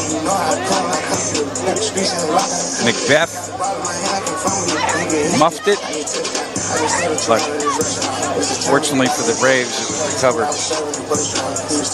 by Van Barry. So they'll mark it at the 39, Braves first down, and they trail by 2 touchdowns with 6:25 to go here in the third. Pietropolo is the slot on 1st and 10. Foreman hands off. Alexander caught from behind, but he's able to lunge forward and get about 3. to the 42-yard line. So here's a look at I don't know if we're going to take another look at that run, but Timber Creek watch, gang it's tackle like after Trey a short Alexander gain. It'll be second and taking down. on 4 and 5 guys here. The blockers were way up the field. Get a look at this again. Watch Alexander here and watch the blockers. There's kind of nobody around the block for him. Look, like everyone's kind of past him. I mean, I see, 5, 6 guys from Timber Creek all surrounding him. But Timber Creek is reading this really well, or Trey's getting out beyond the blocks too quick. I don't know. Something doesn't seem right. Well, it was a 4-yard run, and Eli Green had the pressure initially. Now this is Elijah Campbell, and he cuts it back across the 45. The pile still going forward. Now they blow it dead. But this is going to bring up a 3rd down and 2, and it's imperative that the Braves get a first down here, Mike. And he got some extra effort there, got a pretty decent spot. Was able to turn a short gain into a little bit of a bigger gain. So yes, a key 3rd down here. Get loud, Charger fans. Williamstown hasn't been great converting 3rd downs tonight, so this would be huge. Campbell to the far side. Now he's up at the line of scrimmage. Alexander is behind Foreman. Alexander takes the handoff and is dropped immediately. Brody Conway. That's Brody Conway. He had a big 3rd down reception on the offensive side, and here he makes a huge play on the Braves on the 3rd down and short. Brody Conway, Mr. 3rd down. He made the play offensively that was key on 3rd down. Now this is a huge play. Watch him get the penetration and just snuff out Alexander. Where did he even come from? He just shed a block there and got in there for a loss of about 2. And that 4th down and 4. And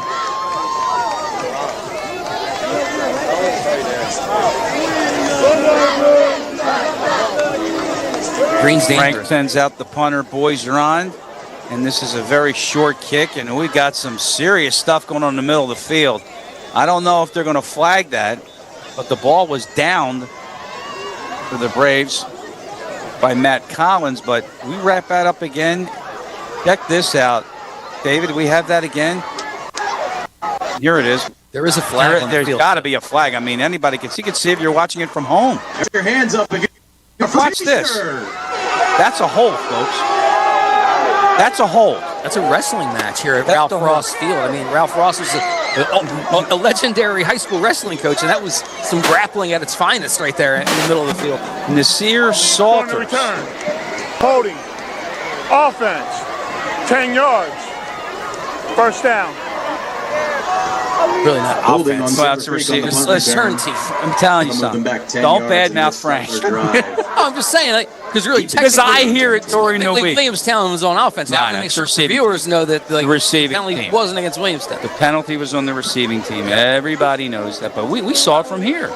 Everybody knows it. Actually, I saw it from on the screen because I can't see the punt when it goes up in the air here. There's some more of that blowout, some fluorescent here in the see that tonight. We're sitting right behind them, folks, on the other side of the bleacher. 4:03 to go here in the 3rd. Chargers have the ball. After the penalty, they're back inside their 20, and a handoff goes the short to guess gain there who? by Zaire Green. It'll be second Zaire down. Green. Campbell with the tackle. Yeah, for 20 carries now, 21 carries. I'm not hired to do stats tonight. Oh man, I do that when I'm doing that, which I'll be doing Sunday. Oh, there's a shameless plug. There's a shame. Big deal. You're going to the link again. That'll be fun. So all us peasants have to sit and watch the game. Should be a good game. We were talking about it at halftime, right, Chris? I mean, that. Oh, yeah. Joe Davis and Greg Olson, who, for my money, is one of the top color guys in the NFL. Not as good as you, right? He's getting there. Flag down on this snap, so this won't count. Is that J-Ross down there? Have you checked out Baldy yet on the compass radio on the game of the league? Prior to the snap. Dead ball. They're going to be there this week? They are going to be there. I do not know. You know what that means? That means that they'll be on national radio. And what's that mean? Who's going to be there also? Oh, our buddy, Pat. Pat Kineen will be there as well, the ace sound man. Nobody does it like Pat does. I see Pat everywhere. Yeah, no, he's like proverbial Villanova basketball. Yeah. Mm-hmm. They sit next to each other or near each other during Villanova basketball games. He's coming into his busy season too. Yeah. So, yeah. After the penalty, pushes him back again. This run goes nowhere. It says Araku again, another tackle for a loss, Chris. He's just bashing through there, doing a nice job. Braves absolutely need a stop right now. 2:45 and running here in the third. They've shown no life on either side of the ball in the last, I'd say, 30 minutes of real time. Not only do they need to stop, and you got to score on this next possession. They need to get the ball into the end zone here. Aiden Izaraku, of course, the younger brother of Donovan Izaraku. It was him, Aaron Lewis, Julian Gravener, that ilk. Braves, they had the best defense in South Jersey by far. And it's no surprise that Izaraku went on to Boston College, and of course now he's with the Dallas Cowboys. Second and very long. Baker hands off, and there's a big run for Red. He had the 24-yard run for the touchdown, and now he's up to the 30-yard line. By James Red, and that is good enough for a first down. That's a killer. That's tough. That is a tough one. But give Red lots of credit. Explosiveness once he got to the line of scrimmage and just blew through there. Got it out to the 30. Get a look. That's the end of it there as he ended up getting tackled. He wanted more. At the last minute. Yep, he probably could have got more too. Good job by there you go. Carney to make the stop. Ask and you shall receive. There's that little shift there by the two Williamstown linemen, kind of made room up the middle there. If you get a look at it, I mean, those guys both moved to the left. Izaraku and Lozada both shifted left, and then that hole opened up. Second down for Creek. This was the last play. Green carries for 2, by the way. There it is. Oof. Hello. Trey Alexander, Ruben Lozada. Second down, about 8. About of a minute left here in the third. You know what the Braves need right here? A little scoop and score. A little turnover touchdown. That'll work. Baker keeps it. Only gets a couple. Tyrone Baker to the 35-yard line. Bring up a third down. And about 6 for the Chargers. And Baker's hurt. He is. He got dinged up pretty good there. I mean, he was in a crowd. Looks like he wants to get up, and he is getting up, but he's got to come out for a play. He don't want to, but he has to. He's making sure all the, the cobwebs are gone, right? Look at his throat, actually. We have it again, David. Dominic Acachilli. Going to check him out, the trainer from Timber Creek. Yeah. They'll wind the clock. Or at least that's what looked like the official was indicating. He did, but Baker's got to sit, so they have a new quarterback, at least for this particular play. And they better hustle, too, because they already got the ready for play blown. So, yep, there's 10 on the play clock. It's going to be red. Oh, no, it's not red. I thought it was red that was going to line up the quarterback. It's not red. Let's see who. He's running it, though. He's running the football. Now, see, we have that again, but that ends the third quarter. But, David, let's find that last play if we could, where it's going to be third down and short to start the fourth. 12 minutes to go on BFA. What's the recipe for surprising the kids, treating yourself, and ditching dish duty? You're looking at it. Order your Pizza Hut faves like original pan, original stuffed crust, and more at pizzahut.com. No one out-pizzas the Hut. Check it out. Pizza Hut's rippable, dippable Cheesy Bites pizza in Ranch Lover's Flight with 3 flavors is a game changer. With 28 cheesy-filled bites, everyone's going to be dunking it. The Cheesy Bites pizza in new Ranch Lover's Flight. Get it on the Pizza Hut app.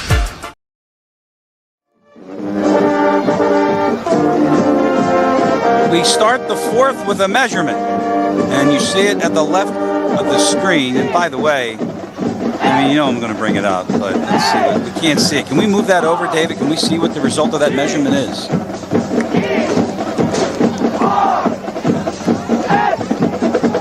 As we welcome you back to the start of the fourth tonight here on BFA, Chris Lozzi, Mike Shute, and the BFA Sports crew here tonight. as we are in Ariel, New Jersey. The Chargers and the Braves tonight. 14-0. Timber Creek has the lead, and you can see they're holding the chain, which indicates that they're short of the first down. And well, they had to. Actually, they're short by a lot. But they're doing that because they had to flip the sides, right? With the changing the quarters. Yeah, they had to march it off, and first they had to measure it, then they had to mark it, take it with them, and hey, take the chain to this side, put the ball here. Okay. But what I'm saying is, they didn't get the first down. They did not get the first down. That's what you're saying. But I also want to tell you this. Now, when the series starts on the big line, you need the big line. Right. So it's real simple. I mean, I could tell a coach, look, I can measure how far you need, but you just need the big line. I mean, look down. Right. So, and they're going to go for it on fourth down, and Baker, of course, is back into the game at quarterback for the Chargers. He had to sit one play. So we'll wait for the whistle. And this looks like they're going to run their modified brotherly shove / tush push here that they've been using all game. Can the Braves get pressure? And Siraku is at the bottom of the screen. It's Baker, and they got a first down. And then some. He gets all the way out to the 44-yard line. He lets everybody know he got a first down. I don't know if he saw, but Williamstown head coach Frank Fusatolo was right there at the line of scrimmage at the top of the screen here. He was talking to the official, trying to see what was going on there, and because he didn't say anything that he didn't like, because had he not been pleased with what things were looking like there, he certainly would have let the referee know about it there. But he was eyeballing. He was talking to him beforehand. Hey, look, I think he was watch kind of this, watch that. Yeah, it's all gamesmanship. Sure. Not that Frank would ever do something like that. Gamesmanship. Yeah. We are at the 44-yard line and a first down for the Chargers, and they keep the drive alive. Zaire Green. First down carry. 4. And if you're Williamstown now, you have to know that you're just going to get a steady diet of the run. Just running right down your throat here. That's what you're going to see from the Chargers for sure. So definitely get ready if you're the Braves, because Timber Creek's going to be running it right at you. I think they're trying to go fast here while Williamstown's still looking over at the sideline. I don't know if I would do that. Now, Baker wasn't ready, but still don't know if I would do that. The lineman kind of rushed up there pretty quickly. Culbertson comes down in motion. Flag is thrown at the snap. This could be an illegal formation. Green again for a first down, but there is a flag. Green has a first down if the play holds up, but I seriously doubt that it will. And I don't know of any. 1, 2, 3, 4, 5. That's easy. It's 6 in the backfield.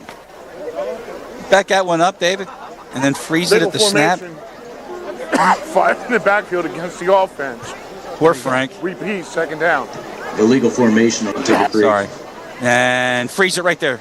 That'll make it second. Stop it. There you go. Count. Stop it. Stop it. Stop it. All right. 1, 2, 3, 4, 5. You have 6 actually in the backfield because he's not up on the line of scrimmage. See that? Yeah. Thank you, Dave. The tight end there, right. I mean, that was close. They might have given him the benefit. But he's number 6. The 5 are still way in the backfield. Right. They may have given him the benefit of the doubt, but they still had 5 accurate. And it looked like the receiver that was split out to the new side kind of thought he was right, but didn't. He never double checked with the official, I don't think. That was bad from for that. Yeah. That was bad. That's where you have to probably get the timeout. And by the way, that flag was thrown by Bullet. Bob Hayes. You've taken the call. You've taken my nickname and run with it. I love it. Why not? I mean, now we've got another stop. Back in 11. We're stopping the clock again. Offense. Another 5 yards against the Chargers. Repeat second down. Well, this is one way for Williamstown to take advantage Delay of a game stuff. on Timber Creek this time. 5 more yards. Now, this is where you absolutely 100% have to get a stop. You cannot give up a first down here for Williamstown. You need to get the ball back. You need to do it as quickly as possible. At the 38-yard line now. It's second and a long way. Call it 16, 17 at the 38-yard line. I like the down on the field look.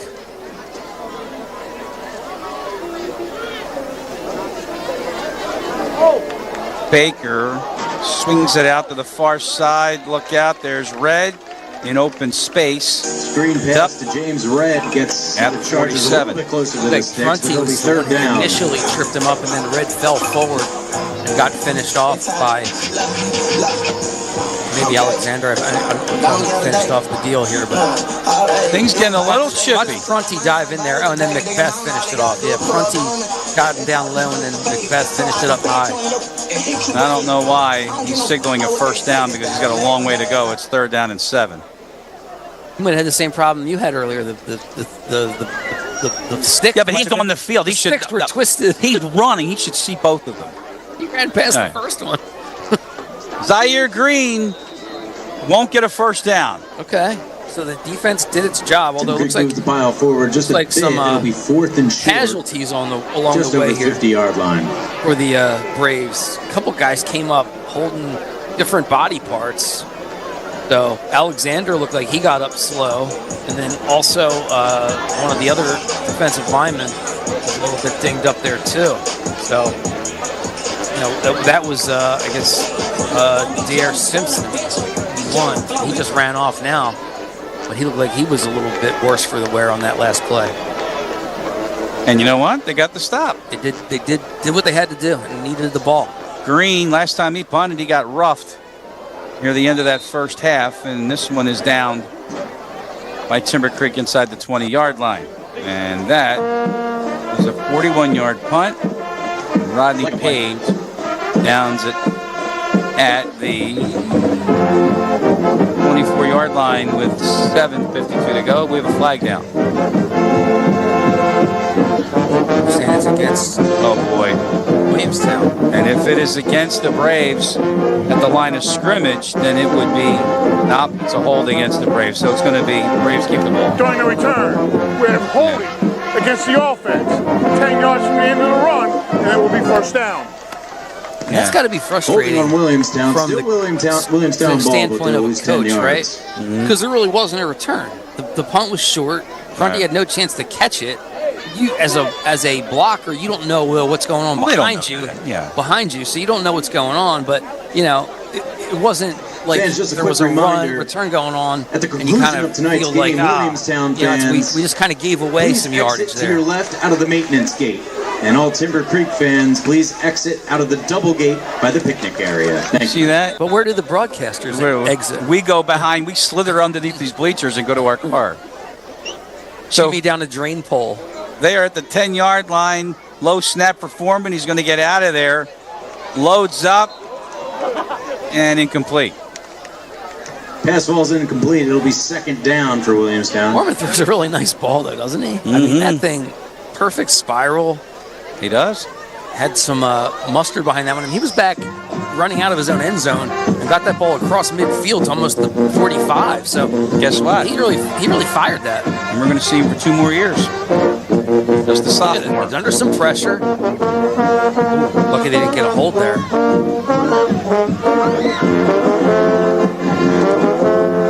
That was more shove than hold, don't you?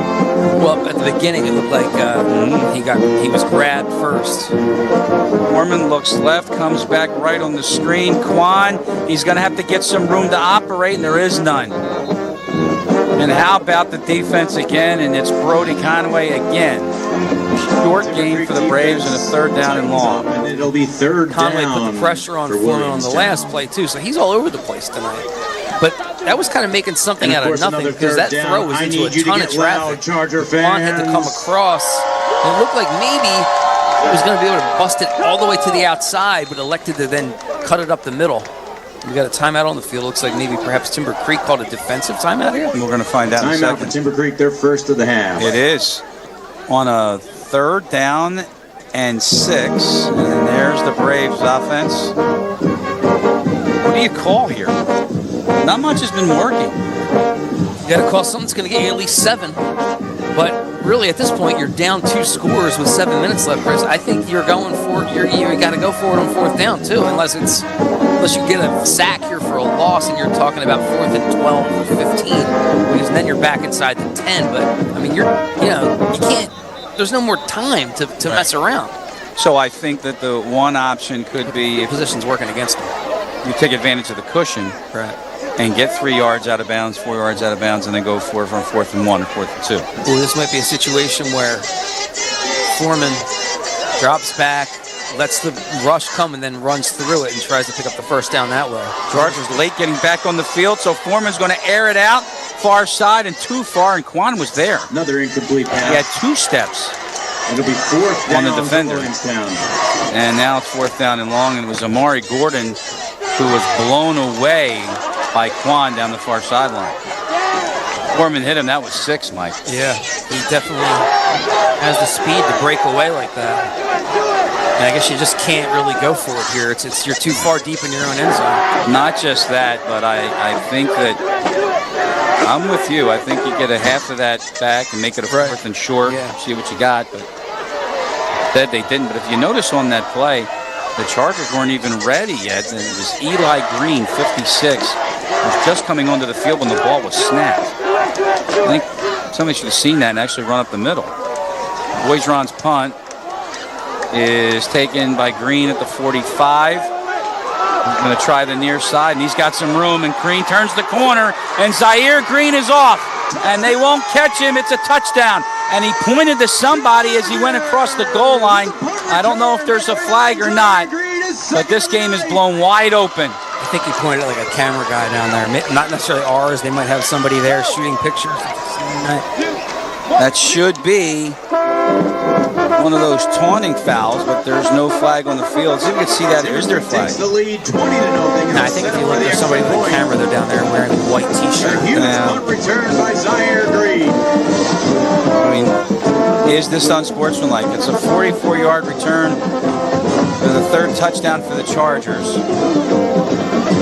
Look at Macbeth. I mean, he's out of gas at that point. I mean, if he turned around and pointed at Macbeth, but he's there. There's somebody though. There's somebody right there. See that white T-shirt? Yeah. She got a camera, so I think maybe he was pointing at that. No. The extra point, no good. Blocked by the Braves. In favor of yours. So there's the block. It actually wasn't even a block. It was kicked below the block. It was kicked below. Lozada's going to get credit for a block, and the ball hit him right in the shin. 20-0. 6:44 to go here in the 4th. And we wait for Timber Creek now to kick it, and now you got major problems. Yeah, this is big trouble. I mean, that was the last thing you needed was that punt coverage. And we were talking about it at the beginning, how Williamstown has done a nice job on special teams for the last couple of games, gotten better, but that was not good coverage. And, I mean, you got to credit Green, too. I mean, the kid can fly, and he was able to create something kind of out of nothing there. How about a round of applause all the way across the field varsity and then turned the Alina corner Ali, and zipped Dan down for the Bates, touchdown. Olivia So, Boyle, you know, it's really an uphill battle at this Layla point Hoffner, for the Braves. Nicoletta Jones, 6:44. You've gotten 0 and so Danica far. Silva. And thank you, girls. I don't know that you're going to be able to get 20 after you spent, 36, 42 minutes with 0. I don't know how you're going to get 21 and 6. Look at you in the math again. Yeah. So this weekend now you're at the link, right? Yeah. Sunday. Yeah. Did you say you're going to be near Pat? No. I mean, I'll probably see him at some point, but because he's listening in now. Hello, Pat. I'm sure I'll see you Sunday, but I don't. I'm not right next to him. He's in the radio at the big booth. place. The radio booth is down towards midfield. I'm in the print press box. Is it? Which is down in the end zone almost, actually. Off the return, it was a squib kick. Williamstown will start their possession at the 39-yard The other Quan, line. Josh Quan. 6:38 to go here in the 4th quarter. Got the 36-yard line, and the Chargers are up by 20. So I will be tomorrow morning. You got a double dip tomorrow, don't you? Yeah. Rancocas Valley, which is one of our stops. That's right. Williamstown football. I've got weeks, October 3rd. Yeah, I got a JV game. And then I go up to Lawrenceville. Varsity. By the way, the microphone did not work last week because we tested it and it interfered. Hey, Pat, maybe you can answer this. How in the world does my mic interfere with the PA mic, especially when I did the scan for the open frequency? That's very unfortunate. And we had some situations where we needed to be specific. You'll see that, by the way, that game was on YouTube. Not David, please. I like it better when we couldn't hear him. First down. Here's Foreman in the pocket. Going to try to run out of it. Nice move at the 35, and he's out of bounds. Close to midfield. That's a good run for Tyson Foreman. The Braves need a lot, and they need it in a hurry. And that was with the ominous stormtrooper music coming down on him, right? He was able to shake loose. He had the force with him there. So you call it the storm tree? No, I call that the evil empire, Darth. Yeah, whatever. It's all right. Same thing. They're going to mark him short of the first down. It's a 3rd down and 1, just shy of midfield. A little bit of a short spot. We've got to cross midfield, really. But again, hard to see the sideline. Yeah, we can't tell with the players lined up down there. Foreman, 3rd and short. Rifles it, dropped. Quan at the 44-yard line couldn't hang on to it. So 4th and 1, and you know they're going for it. I want to take a minute to thank Dina Tomzak, the AD at Timber Creek, for her help with everything this week. It'll be a good one for Williamstown, and another sent us the rosters, all that stuff. Helped David get set up. She was a second-team All-Conference soccer player at Triton. She's a good one. Maiden name is Dina Galdo, by the way, when she was in high school. That I did not know. Yes. You got an injured Charger on the field. Anybody else you want to thank? Well, I was going to point out the fact that Timber Creek is hosting an event at Adelphia in Deptford on October 14th for Down Syndrome Awareness, and that's in honor of the Timber Creek head coach, Brian Wright's 3-year-old son, Christian. So that's going to be on October 14th at Adelphia. It's a fundraiser. In Deptford. Yeah, Adelphia and Deptford. It's a fundraiser. Tickets are $40. It's a Tuesday night, October 14th, so you got no excuses for football. There's no football on Tuesdays. The only night of the week where there's no football. So you can get out there and check that out. It's Heroes Unite, supporting Down Syndrome Awareness. And they have a QR code that's available. I guess maybe look at Timber Creek's website, see if you can find out about it. But it's going to be a good night. Suit up, show up, and be a hero for Down Syndrome Awareness. By the way, Brody Conroy is the injured Charger, which is why we have this break in the action. But we have a 4th down. Should be 4th down. And they're saying 3rd down on the box at the 48-yard line. Pat responded, by the way. He's on the 45-yard line. You know what's funny? When I called the game at Notre Dame in South Bend, you know where our radio booth was in relation to the field? I'll say the corner of the end zone. Close, the 4-yard line. Okay. The 4-yard line. Yeah. And do you know where the Pat, you can correct me if I'm wrong here, for Dallas at the new AT&T, isn't it the same thing? They're in the end zone. Well, I know Miami, it's still for example, 3rd down, Charger fans, and I can't hear you. Eagles game. We were doing TV. We were on the opposite side of the cameras in the corner of the end zone. It was the weirdest perspective when you looked at the video as to where we were. Alexander will get the 1st down, still going. Then he got popped by Zaire Green at the 42. Good run by Alexander, though, and they need that, but they got to work quick, right? You've got to have a couple plays in the bag, be ready to go, line up quick and go. And at some point, you need a quick strike. You can't just keep running it at this point in the game. Watch Green here, lower the boom. Gets the 1st down. Boom. Yeah. End of run. Talk about Brian Dawkins like that all the time. End of run. Foreman deep in the pocket. Far side. It's knocked away. Good job. Nice play. Good work defensively. Good. You want to say it? It's Felix.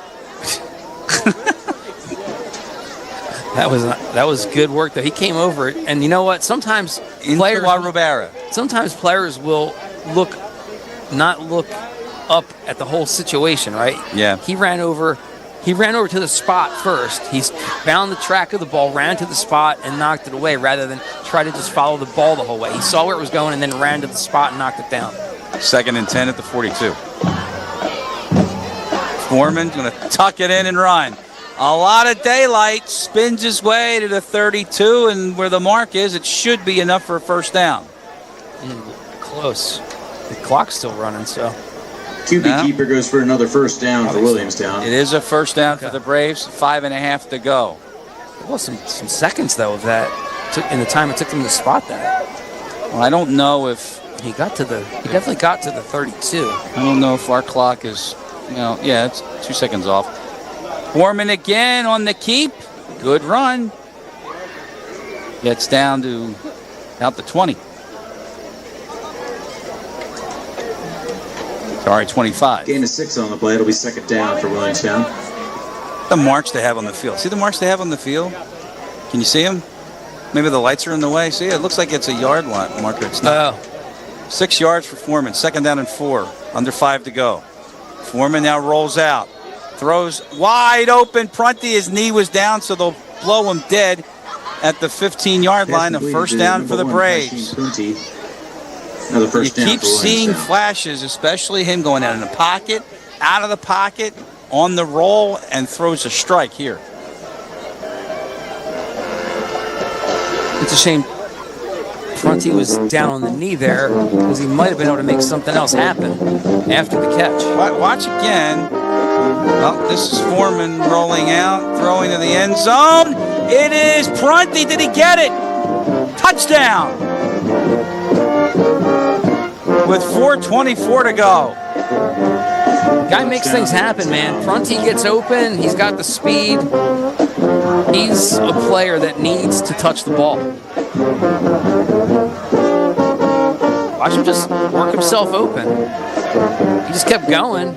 And what happened was the two defensive backs kind of both chased after the other receiver that took the little out route, and then Prunty took advantage of it, got himself into a gap up the field, and was able to make the catch. Here's a guy that's not busy tonight, Cole Snyder. He had the opening kickoff, and that's it. And now the extra point. Extra point is good.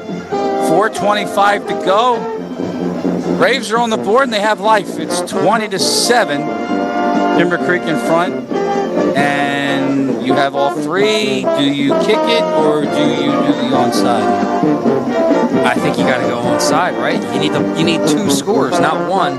So you got to get the ball, you got to score, and you got to do it again. I don't think there's any other choice, really, right? Frank Fusatola in the middle. Again, we say it every week. The special teams are his, and he has the unit together. I have to tell you, I mean, Tyson Foreman each week, when you say to yourself, well, maybe he's not really doing a good thing, maybe he's not improving, then he does something like that. And he did it back-to-back plays, and he just shows that he's got a good grasp of this offense, and I think the Braves are in good shape with 2 more years to go under center. You know what I think, too? Yes. I think in watching now, this has been the 4th week of football for Williamstown. In watching Foreman, I feel like he performs better with a rhythm that's a little bit more up-tempo. I feel like he gets stuff going, and it also makes the defense kind of unsure about what he's going to do, right? He's a little bit more, I think, effective when things are a little chaotic. Snyder, pooch kick, fielded at midfield. So they tried that other thing, and of course it was onside. Brody Conway, number 0, Brody Conway, who's had quite a game. He recovers it at the 49-yard line. But they tried the thing where you're supposed to kick it as hard as you can on the ground to see if it's going to hit somebody at the 50-yard line, and it did not work. And the Chargers have it. 4:25 to go. They'll put it at midfield. Braves have 3 timeouts left, and I would assume that they would be using those timeouts on this series here, Mike. Yeah, you have to, certainly. You got to get stop, timeout, stop, timeout, stop, timeout. Then you get a punt, get Prunty to return it for a touchdown, and then next thing you know, it's a 1-score game. Onside kick, get the ball back. It's all mapped out. Green stopped behind the line of scrimmage. Play stopped in the back. Excellent pressure and penetration from Elijah Lewis. And this is what you got to take chances now if you're Williamstown's defense, right? So Lewis just said, I'm just going to go for it, right? Bust through there, and he makes the play and gets the hit. He's in the right spot at the right time. Timeout number 1 for Williamstown with 4:12 to go. Watch him just blast through. Whoop. Good work. That's a loss of about 3 or 4, too. Yeah, 4 they're going to give him, so. Oh, boy. Here we go. SoFi is in the end zone. Have you ever been to SoFi? No. All right. 3 radio networks got together and got a suite on the 20-yard line so that they have a real view. How about that? Wow. Washington, Miami, U.S. Bank Stadium, and Minneapolis, Atlanta all have radio booths in the end zone or at the 5-yard line. Miami and Washington are the 2 worst stadiums to do play-by-play in the NFL. Yeah, I was telling you that with Miami. We were in the. So if you're looking at this right now, picture you're watching the game on TV from here, but the guys broadcasting the game would be in the far left corner of the end zone on the opposite side of the field. Like, imagine that. We should call the game from home. On the big screen, right? 2nd down and 14 at the 46. Green keeps chased out, and there is Prunty on the defensive side. The Chargers are going backwards on this series. They just want to run some clock and force Frank to call his timeouts, and he's got 1 left with 4:08 to go. There's a flag. Or is there a flag down? Too, yeah. I think it's against Timber Creek. Let's see what we got. It's a hold right there. That's a hold on 75, yeah. He had Macbeth tied up. So you decline it, but the clock will run as soon as they get it ready. Frank's going to decline it. There we go. Holding. Offense. The penalty's been declined. 4th down. There you go. How's the 4th down? 3rd down. Yeah, 3rd. And did the Braves want the timeout anyway? Wait a minute. No. Another timeout taken by Williamstown. They have 1 remaining. Oh, because they're going to run the clock. Yeah, remember we said that he was going to run the clock. So the Braves have 1 timeout left. It's 3rd down.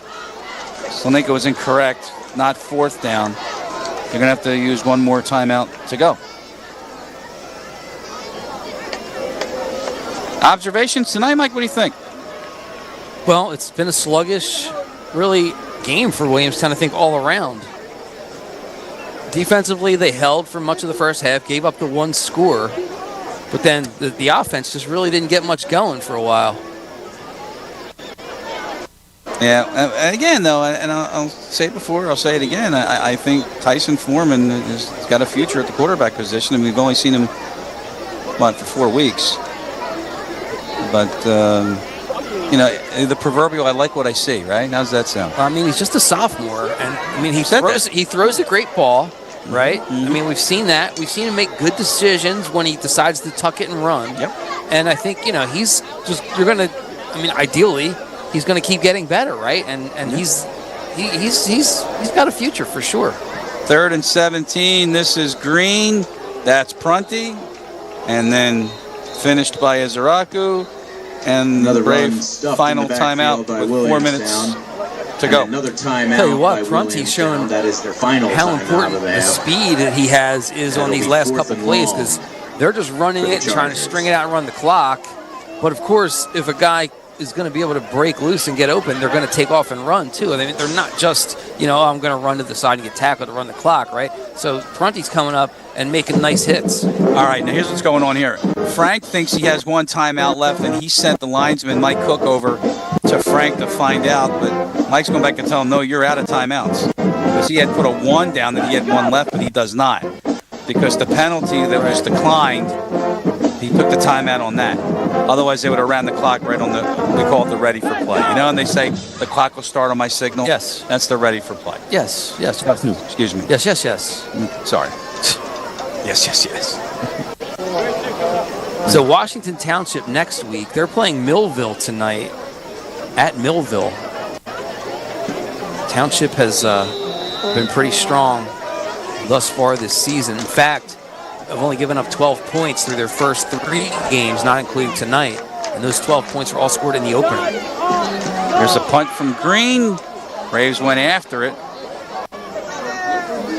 And it'll die down at the 19-yard line. So here's something that I've seen tonight at the that I'd like to figure out. Again, I'm not reminder, fans. A guy that's a conclusion of football tonight's game, coach, Williamstown right? fans. So I want to know. I'm curious. Left, and all Timber Creek fans, Green's punted multiple times tonight. Multiple times the punt has out been of the short. shovel gate by the picnic well area. Short of where Prunty's Another been reminder: standing. all fans must He really hasn't had an opportunity to return one. As the game At ends. some point, don't you move up the field a bit right? Oh, yeah. And get yourself in a position where the ball's kind of been landing, and if it goes over your head, so be it. But give yourself a chance. And I don't want to try to criticize Prunty or anybody else, but I'm wondering what the approach is.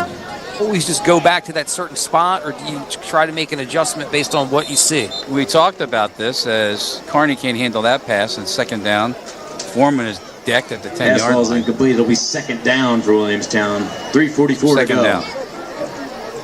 Ball at the 24-yard line. There you see the information. It's not good if you're Williamstown. 3:44 to go. No timeouts left for Frank Fusatolo and the Braves, and a 2nd and 10. Ball at the 24-yard line. I would like to see the ball get in Prunty's hands here somehow. Or Alexander on a little swing pass. Whoops. I'll tell you what, look out, because, he's one of those big boys. Chris Forte, sophomore. Ready? 6'4", 345. And every bit of it. But to tell you what, was offside.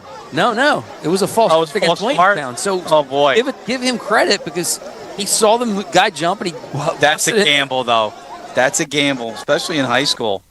Now Forte's double teamed on this one, and Foreman airs it out and it went right through Prunty. And incomplete.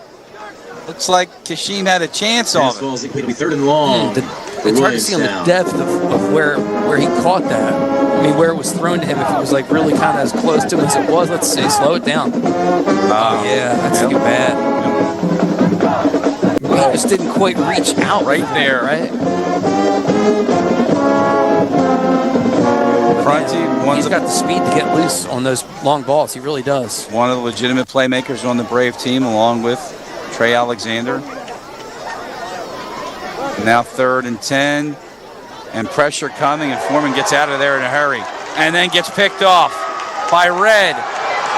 Red still going, and this is going to, he fumbled the ball. He tried, now he throws it back in the field to play. Now this is interesting. What are they going to rule here? By number 2, James Red. I mean, it's definitely going to be. And return to the It's going to be Timber Creek's ball, but Mike, let me explain to you what happens here. Watch this. First of all, here's a pick, right? Yeah. Okay. And he holds it up. Celebrate a little. Which should be a flag. Hold on. Here it is, right there. Then he fumbles it, right? Now he throws it back in the field to play while he was still in, and it goes out. So it should go to the spot of the fumble because it's on a pick. He might have already been out of bounds, too. Well, they're going to mark. They mark it at down the to 6. Yeah. So it might have been already out of bounds. Oh, boy.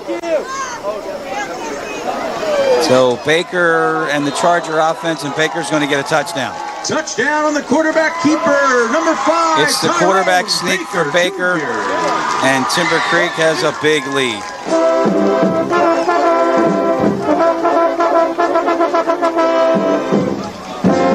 With 3:06 to go, off the interception, 1 timeout, 1 pick, that's it, into the end zone. Baker, that's his 3rd rushing touchdown of the season. And he has been a workhorse running the football. When the game was still obviously in doubt, a couple key runs by Baker, too, and drives and get first downs. Yeah. It was, think about it, Chris, it was 7-0, right, at the end of the half. Williamstown got the ball to start the second half, went 3 and out, and then everything kind of went downhill from there for the Braves. Now, it's taken a while, apparently, for the Timber Creek special teams to come out. There was a flag thrown that was picked up, but I don't know if it was literally picked up and waved off or what, but I saw a flag laying down there. Rambrand's extra point, and this does not count. What do we got? I think I saw a false start. Yeah. Nope, 12 men on the field. So the Chargers have 12 on the field. And that'll now be an extra point will be attempted from the 8-yard line. So Let's see.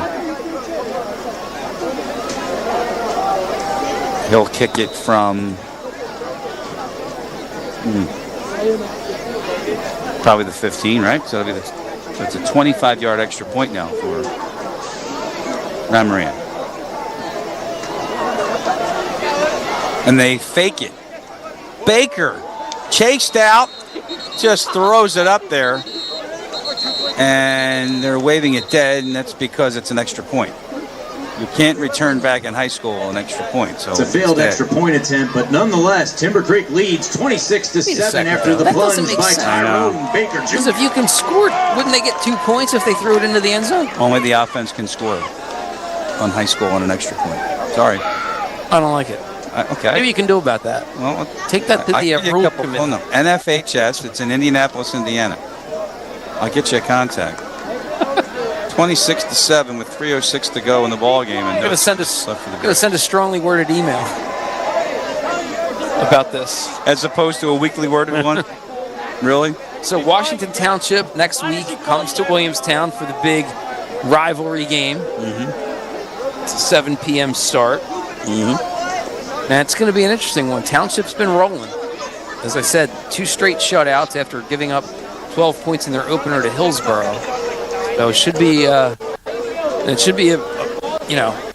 big crowd at that one as well. So it should be an exciting night at the Chop House. So last year we were in the press box in Washington Township. And I want to see if I can find this picture, and I'm going to share it with you because it's an interesting rivalry. As you said, it's a rivalry game. A little more than that. Hold on a second. Meanwhile, we have a Timber Creek kickoff. There was a penalty, I think, on Timber Creek after that too. Unsportsmanlike. Put it back at the 25-yard line. If I can find it. Squib kick. And loose.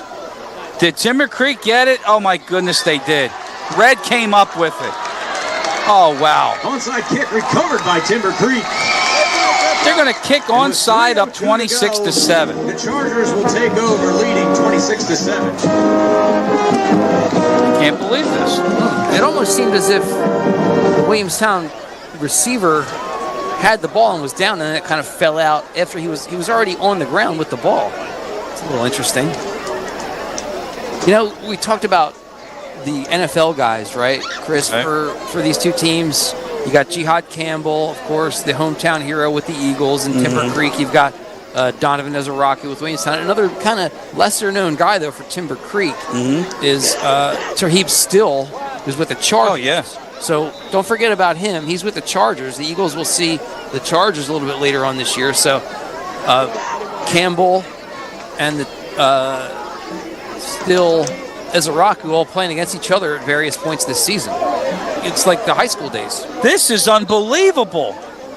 They're going deep. And it's incomplete. Pass ball is incomplete on first down. It'll be second down for Timber Creek. I don't know what I'm watching here. I don't understand this. Brian Wright is up 19 points with 3 minutes to go.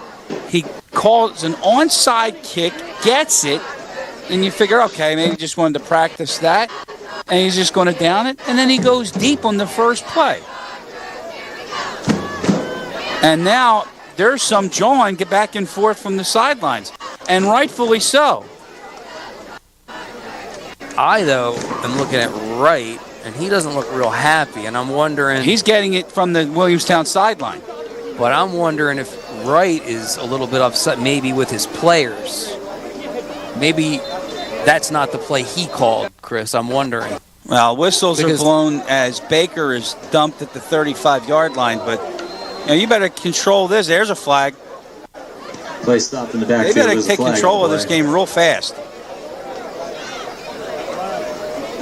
What in the world is going on here? We saw Bob Hayes pointing towards Timber Creek. Let's see, plays over, and the fumble, and I don't know what we got next. Let's see. Run it. Oh boy, look at that. Play. What is Red doing? Ball. Personal foul. Defense. Dead ball. Personal foul. He's going to offset them. It was Diane Macbeth and James Red. So they offset them, and it's now 3rd down and long. And I'm telling you, if this is a pass play, there's going to be some volume on that field. And the Chargers are eating up the clock, waiting for the play clock to just about expire before they decide to snap it.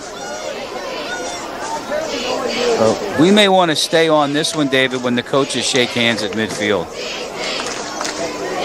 And here it is. It's a handoff.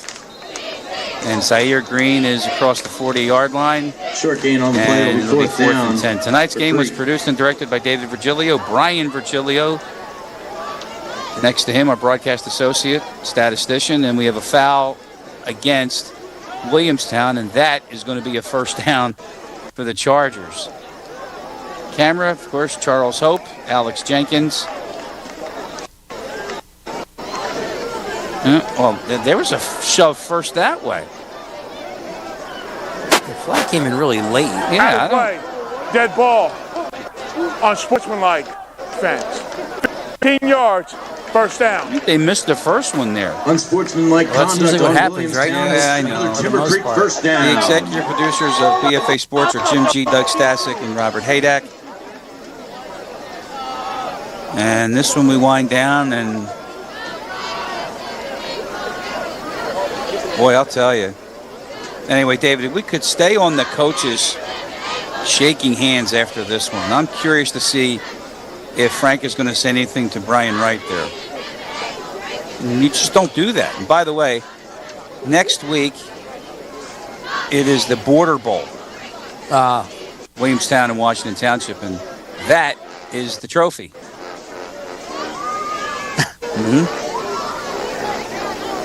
So here we go with 1:10 left. And Baker takes a knee.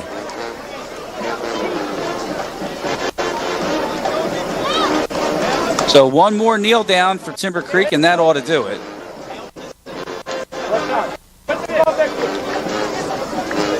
And they're dancing, and you can see the Chargers dancing, and Baker tapping at his knee. Look at the dancing. Look at Zaire Green. Look at them all. They should be on a dance floor. Where are the penalty flags? The whole team's dancing now. This is crazy. Are they going to make him snap it one more time? This is crazy. I mean, I've seen a lot of stuff. Oh,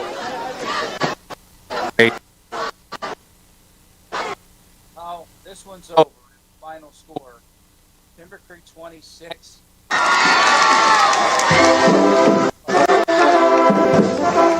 And that's the game. Final score.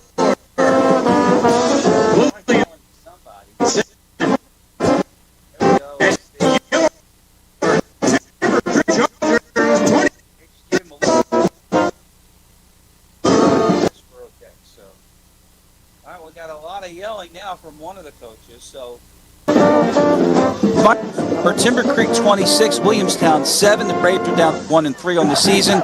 They drop their first divisional game next week. It is the Border Bowl. Washington Town.